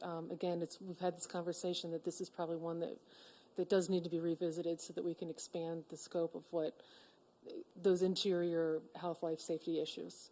But yeah, thank you for bringing that up, Alderwoman. Alderman Gregory. Yes, I was just curious. Miss Ramona, Miss Metzger, I'll be trying to say her last name, but I don't want to mess it up, so I call her Miss Ramona. What is the balance in that particular program? Do we know? So we have it budgeted, so it's not necessarily a balance. Mm-hmm. But there is $250,000 budgeted for fiscal year 26. Thank you. Madam Chair, Clerk, I support you, Alderwoman Notriano, and I ask, we all going to be co-sponsors for you. The caucus would like to join you. Thank you. And it's because you're doing for the people. And I always support when you're making moves for the people, and we all make moves in best interest of the people. Thank you. Thank you all. Thank you, Clerk. Did you get those? Yeah, thank you. Okay. Sorry, Chair. Alderman Notriano, okay. I want to make sure. I'm Yes, that's new. Holding my screen back. Yes, I just wanted to mention in all of what I said previously, I forgot one of my most important points on this issue and this particular award of $3,004. That makes up less than a little over 0.01% of this program's annual budget. So it's a small fraction of what the city wants to give to residents, put forward for residents to use. And this money will mean a lot to the person who receives it. So less than 0.01% of the $250,000. Absolutely. Actually, 0.012. Sorry. Yes. All right. Thank you, Chair. Thank you, Alderwoman. Alderman Rockford. Yeah, thank you, Chair. So this is the same gentleman that had the leak 12 inches from the water main. And it's sad that we raise people's rates 64%, and then we go, we have this money put away, but we talk about the grants we get in to repair lead lines and this and that, and then we make this young man struggle to, when it's 12 inches from a meter, and I know I don't see anybody from CWLP, so thanks for being here.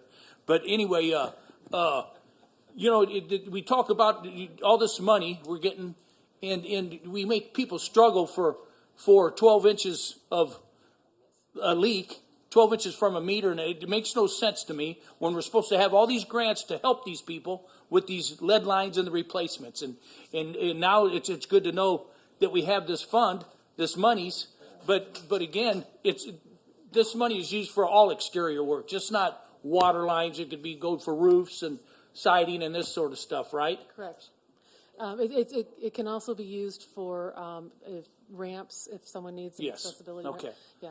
But I just, we pay all this, we raise the rates and again, we struggle because we have a leak and it's 12 inches.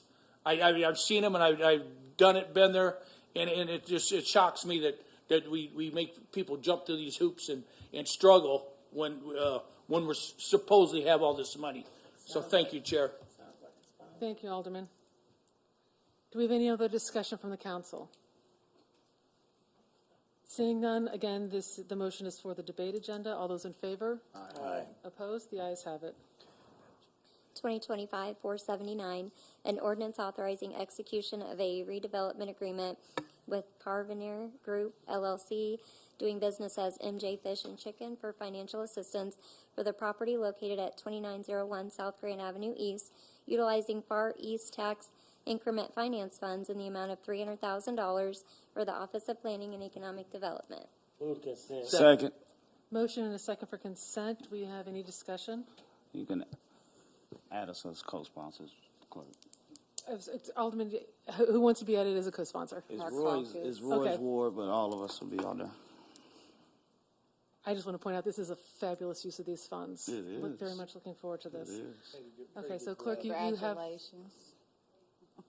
We have everyone added as co-sponsors. All those in favor for the consent agenda? Aye. Opposed? The ayes have it. 2025-480, an ordinance authorizing a sponsorship to Fast Core Race timing and production for the Route 66 5K foot race to be held June 6, 2026, in an amount not to exceed payment of $3,000 for the Springfield Convention and Visitors Bureau. Motion for consent. Second. Motion is second for consent. Is there any discussion? Seeing none, all those in favor? Aye. Opposed? The ayes have it. 2025-481, an ordinance authorizing a sponsorship to Springfield Area Arts Council for First Night Springfield to be held December 31st, 2025, in an amount not to exceed payment of $5,000 for the Springfield Convention and Visitors Bureau. Motion for consent. Second. Motion is second for consent. Is there any discussion? Seeing none, all those in favor? Aye. Opposed? The ayes have it. 2025-482, an ordinance approving a zero-tolerance policy for racial slurs in the workplace and amending Chapter 36, Section 36.64 of the 1988 City of Springfield Code of Ordinances as amended. Motion for consent. Second. Motion and a second for consent. Alderman Gregory? I defer to Alderwoman Purchase first, ladies first. and I'll Alderwoman go. Purchase? I just wanted to say thank you to all of my colleagues for acknowledging. I normally do not get emotional and speak to that nature. I'm always the one who say, let's kind of get along and just put amendments in. But this really hit near and dear to my heart and hit home for me. I've had a lot of phone calls from members in our public works department saying thank you for recognizing this. So I just wanted to take the time to say thank you for all of you taking this matter very serious, and to Mordock for meeting with us after I want to acknowledge, sometimes we have to acknowledge when things do get done. We requested to meet with you. You met with us. I asked for this to go into a ordinance and bring it forward, and you did just that. So thank you for doing that as well. Thank you, Chair. Thank you. Thank you. Okay, sorry. I was trying to catch Alderman Gregory. Thank you. Thank you. Thank you, Mr. Chair. I'm happy to see this come about. There's the city of Springfield is no place for any type of thing racial, whether it's in this place, in this building, in our work spots, or in our city. And for me, I'm happy to see this come. I'm happy to see others on it. but I hope we're sincere about it, right? Because not only what comes out of your mouth, but how you treat people should be considered with ordinances like this. Don't sign on to it if you're going to continue to treat people of color as they mean nothing, as their voices mean nothing, because you might as well call them that. That's my take on it. I'm very serious about it. I'm not about pandering to anybody about anything. But if we're going to be against racism, if we're going to be against racist slurs, then let's be serious about it. If we're going to be about people and equality and all of that, and we're going to sign on to that and be song and dance it, then be serious about it when it comes to their community as well and where they live. Thank you. Thank you, Alderman. Is there any other discussion on this ordinance? Seeing none, for the consent agenda, all those in favor? Aye. Opposed? The ayes have it. 2025-483, an ordinance authorizing a sub-recipient agreement with Ring of Champions and payment in the amount of $220,000 for acquisition located at 2400 East Cook Street using CDBG Community Development Block Grant Program funds pursuant to agreement number 25-SR-0003 for the Office of Planning and Economic Development. Move to consent. Second. Motion is second for consent. Is there any discussion? Just add us as co-sponsors, please. Clerk, did you hear that? Okay. Mrs. Clerk, thank you. Adding co-sponsors? Yes. Okay. Thank you. Any other discussion? Seeing none, all those in favor? Aye. Opposed? The ayes have it.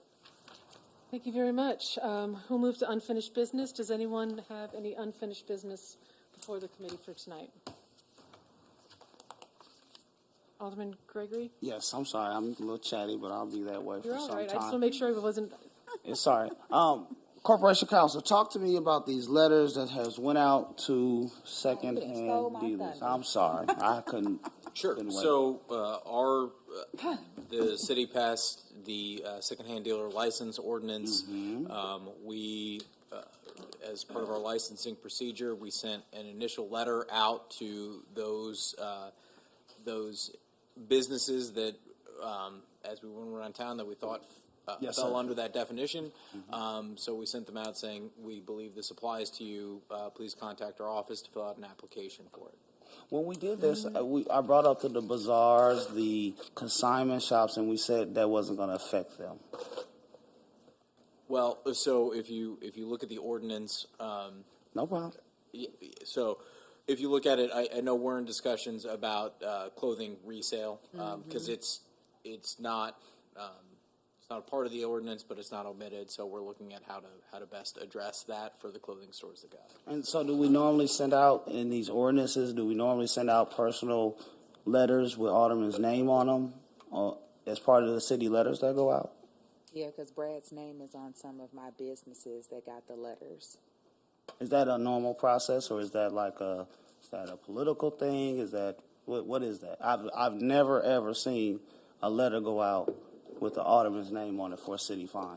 From the business licensing department? It's a packet that went out to, I'm sorry, Aaron. It's a packet that went out and it had Alderman Carlson's name on it, but my businesses was asking me about it and said that meetings were had, and I didn't know anything about recent meetings, so I said we would talk to you about it. Yeah, I'm happy to look at that and see, was he listed as the sponsor or what that was in reference to? I'm going to pull the picture up. I would just, if I can go back to the meat and potatoes of the ordinance, I think we have to have a clear amendment, Alderman, to take away these consignment shops and people who have been done. See, this is what's crazy to me. We have a license for people who just got a consignment shop. Just having a garage sale or a bazaar, but we will be against something costs $50,000, $60,000, $70,000 and having a license for that. It's totally crazy. But I'm more interested on how these letters got out like that and why would we do that? So we do send a packet with the ordinances passed in it, and Alderman Carlson was the sponsor. So if if that's what his name was on, that's the ordinance that passed, and that's what's included. All right. Well, I'm gonna go over that ordinance. I'll be sending you some amendment language because I don't feel, and we can vote it up, vote it down, but I don't feel like bazaars and these garage sales and some of these unintended consequences, that's why I put it on debate last time, don't get these letters. This is a waste of time. It's very, very unbusinesslike. And what I would say is for the garage sales or people who are hosting those sales, contact us. I mean, that's a part of this is if it doesn't apply to them, that's the point. You know, if they're doing the 3 garage sales that they're allowed a year. So I get the intent of the ordinance. This is what the ordinance is about. The ordinance is about stopping the rich guys who own the big buildings, stopping people from going in and stealing the copper. I get it. Stealing Cadillac converters. I get it. So just apply that to the junkyards and people who take that. Consignment shops don't take copper and platinum from Cadillac converters. They don't take a lot of stolen goods. They're not worth it. If that's the case, we'd be on Marketplace trying to regulate who sells every pair of Jordans. That's going too far. See, that's a unintended consequence because now we're going to be licensing every nook and cranny of things. It's happened. It's went out to people inadvertent already to businesses that got new stuff, vendors. And I won't even go into the rest of that. I know, but it's crazy. We shouldn't do that. We shouldn't license bazaars and consignment shops and things of that nature. They don't sell copper. They're not selling copper, and the copper dealer's not coming and stuff like that. So that's just my thoughts on it. I'm really interested in trying to minimize the unintended consequences. Thank you. Thank you, Alderman. Alderwoman Purchase? Thank you, Chair. Well, that wasn't the thunder I was talking about, but I wanted to follow up with one of my businesses that reached out to the clerk's office, was sent over to the license office, and he mentioned that these are new items. I have actual vendors, and she said, well, this is what we thought that you had sold. So when we see issues like that happen, is it our job to follow back up with them because they took this as they got to come in and pay the $100? It wasn't we just checking in on you. Yeah. So my office has received a lot of calls over the last 4 days. I'm working through this. Okay. After Well, the let letters me were- know how I could help you more, Doc, because my downtown businesses are like walking up to me and saying something about it now. Yeah, I understand. We're working through who we're going to contact and in what order after these letters went out to address those issues. Okay, well, again, let me know if I can help you because I was kind of shocked. Like, that's what I mean, too, about us not knowing what's going on. It's not our job to micromanage, but just let me know so I can know what to say to them when they come to me and say, I don't feel comfortable saying, you know what, I didn't know nothing about this. I never want to be able to answer something like that, and I didn't know it was coming. Okay. Thank you. Thank you, Alderwoman. Alderman Carlson? You know, Alderman Gregory, you and I don't always agree on things, but I've been communicating with Corporation Counsel for 2 weeks. I am just as upset about it as you are. I mean, it's crazy. I don't know, when do we send out these letters to people after an ordinance is passed? I can't get a clear answer on that like this. I mean, but I'm with you, and Corporation Counsel knows we can meet this week, but we've got to do everything we can to take out these consignment shops. When I drafted this ordinance last year, really with the help of police, the city police came to us, and really they just wanted, and you would ask me that night at council, and I was like, no, consignment shops are not in this thing. Clothes, garage sales, all this stuff. We're just after just a handful of bad actors that don't fall under pawn shop state statute where, they go and sell catalytic converters, copper, all that stuff. So, well, thank you. I thought you was really we can work on this together. I on this. Corporation Counsel knows I'm just as furious, if not more, about this than you. There's no way. I mean, so if we have to spell out, in the ordinance, or if we have to just do an amendment, we need to do that right away, because I got a few phone calls on it myself, and I don't understand. I can't get a clear answer why these letters were sent out, because this was not going to go in effect until January. Is that correct?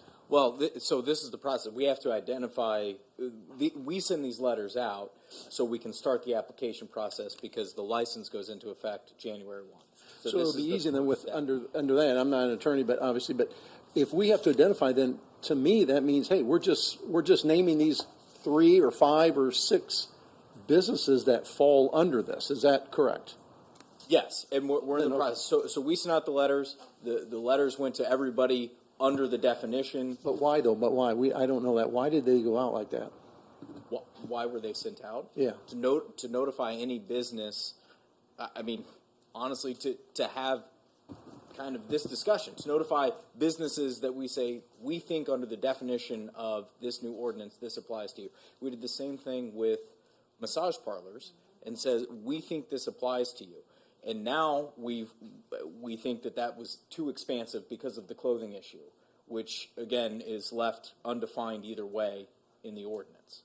So now we can, with this issue, we can address it before the license goes into effect.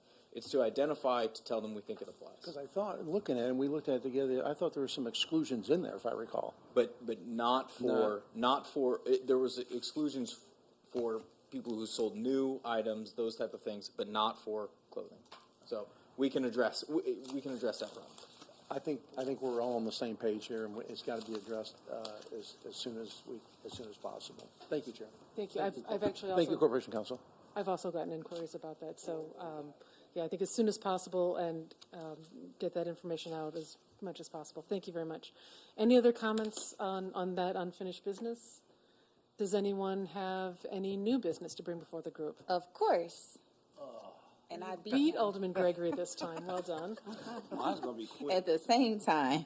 Okay, so we have a blood drive coming up. Our Blood Saves Lives, Donate Today, and it is sponsored by the Sickle Cell Disease Association, Top Ladies of Distinction Incorporated, and none other by. It will be held at the Visions 1908 at Haley and Associates, Friday, November 21st from 1 p.m. to 6 p.m. at 801 South 11th Street. There's going to be more information online, and I will send it to all of you, all as my colleagues, and as always, I invite everyone.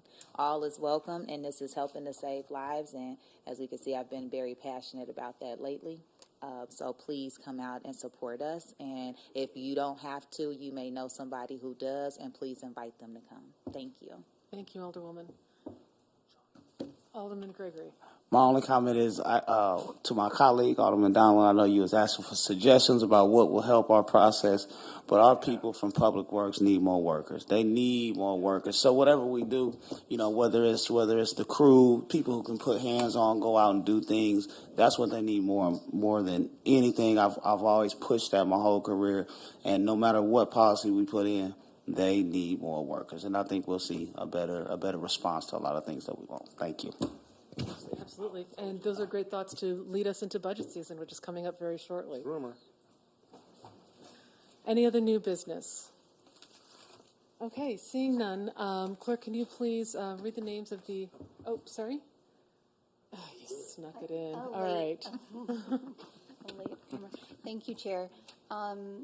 So I'm not sure if everyone's been following this, but over the past week or so, maybe 2 weeks now, with the holidays, there have been some pretty gruesome reports coming out of the Broadview, Illinois DHS office / ICE detention camp, where they are currently the big immigration sweep that's happening in the Chicagoland area.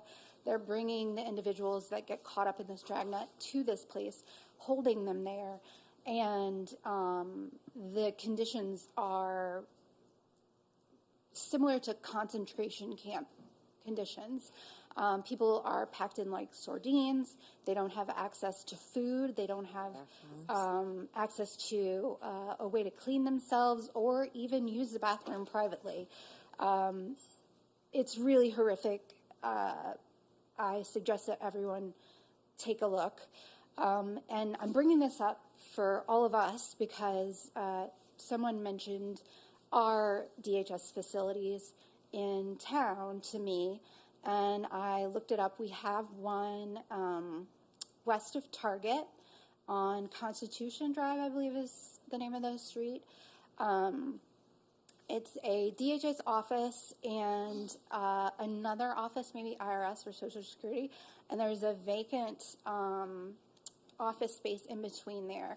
And I know we're not at this point yet in Springfield, but I'm very concerned that the zoning for that office includes allowing them to have a detention center there. So I would like for us all to think about that. And Mordock, if you have any ideas, bringing your tiny home zoning up made me think of this. And I just want to put it out to, the public and my colleagues that hopefully the immigration sweeps don't get as bad here as they are in Chicago. But if they do, I want to make sure that we're being proactive and we don't have a concentration camp in the city of Springfield behind Target. So, thank you, Chair. Thank you, Alderwoman. Hey, anyone else? My reading glasses on. Yeah, I got Okay. Clerk, can you please call the remaining people who signed up to speak before the meeting? Janiyah Abbott.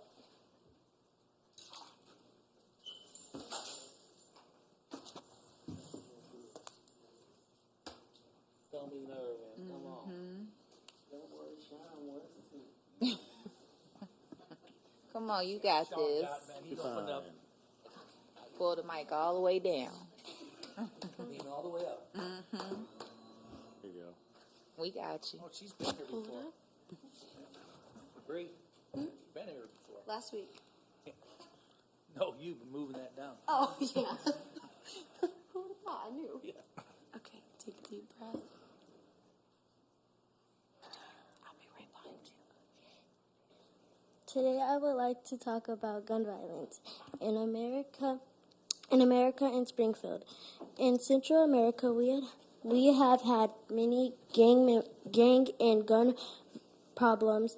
Gun violence could be happening right now, even as we speak. In America, there are about 340 million people, and we are losing people every day because of gun violence. The chances of a school shooting has gone up more than 12 times in 53 years. As of May 2022, the risk of children getting shot at school is high because guns aren't just in the hands of adults. They're everywhere.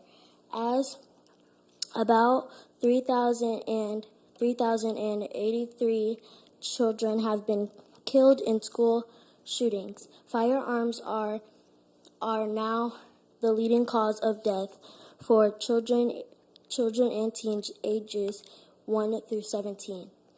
Gun violence makes schools, homes, and other places unsafe. Even little kids are playing with fake ones now. And I think we shouldn't have them, and a lot of kids use them, and it's dangerous. 4.6 million children have lived in a home where at least one gun can be located, and 68% of children school shootings came from these settings. Some adults are scared to send their kids to schools because of this, and now kids from my country are getting bullied, bringing weapons to school, and hurting other kids and teachers. I think we should work harder to stop people without a gun card. People don't feel safe to live anymore. Black, brown, and white, men and women, everyone is being hurt by gun violence. Gun violence is even the reason why Sonia Massey is no longer alive today. Springfield has a gun violence issues, and I hope it gets fixed. Thank you. Thank you. Good job.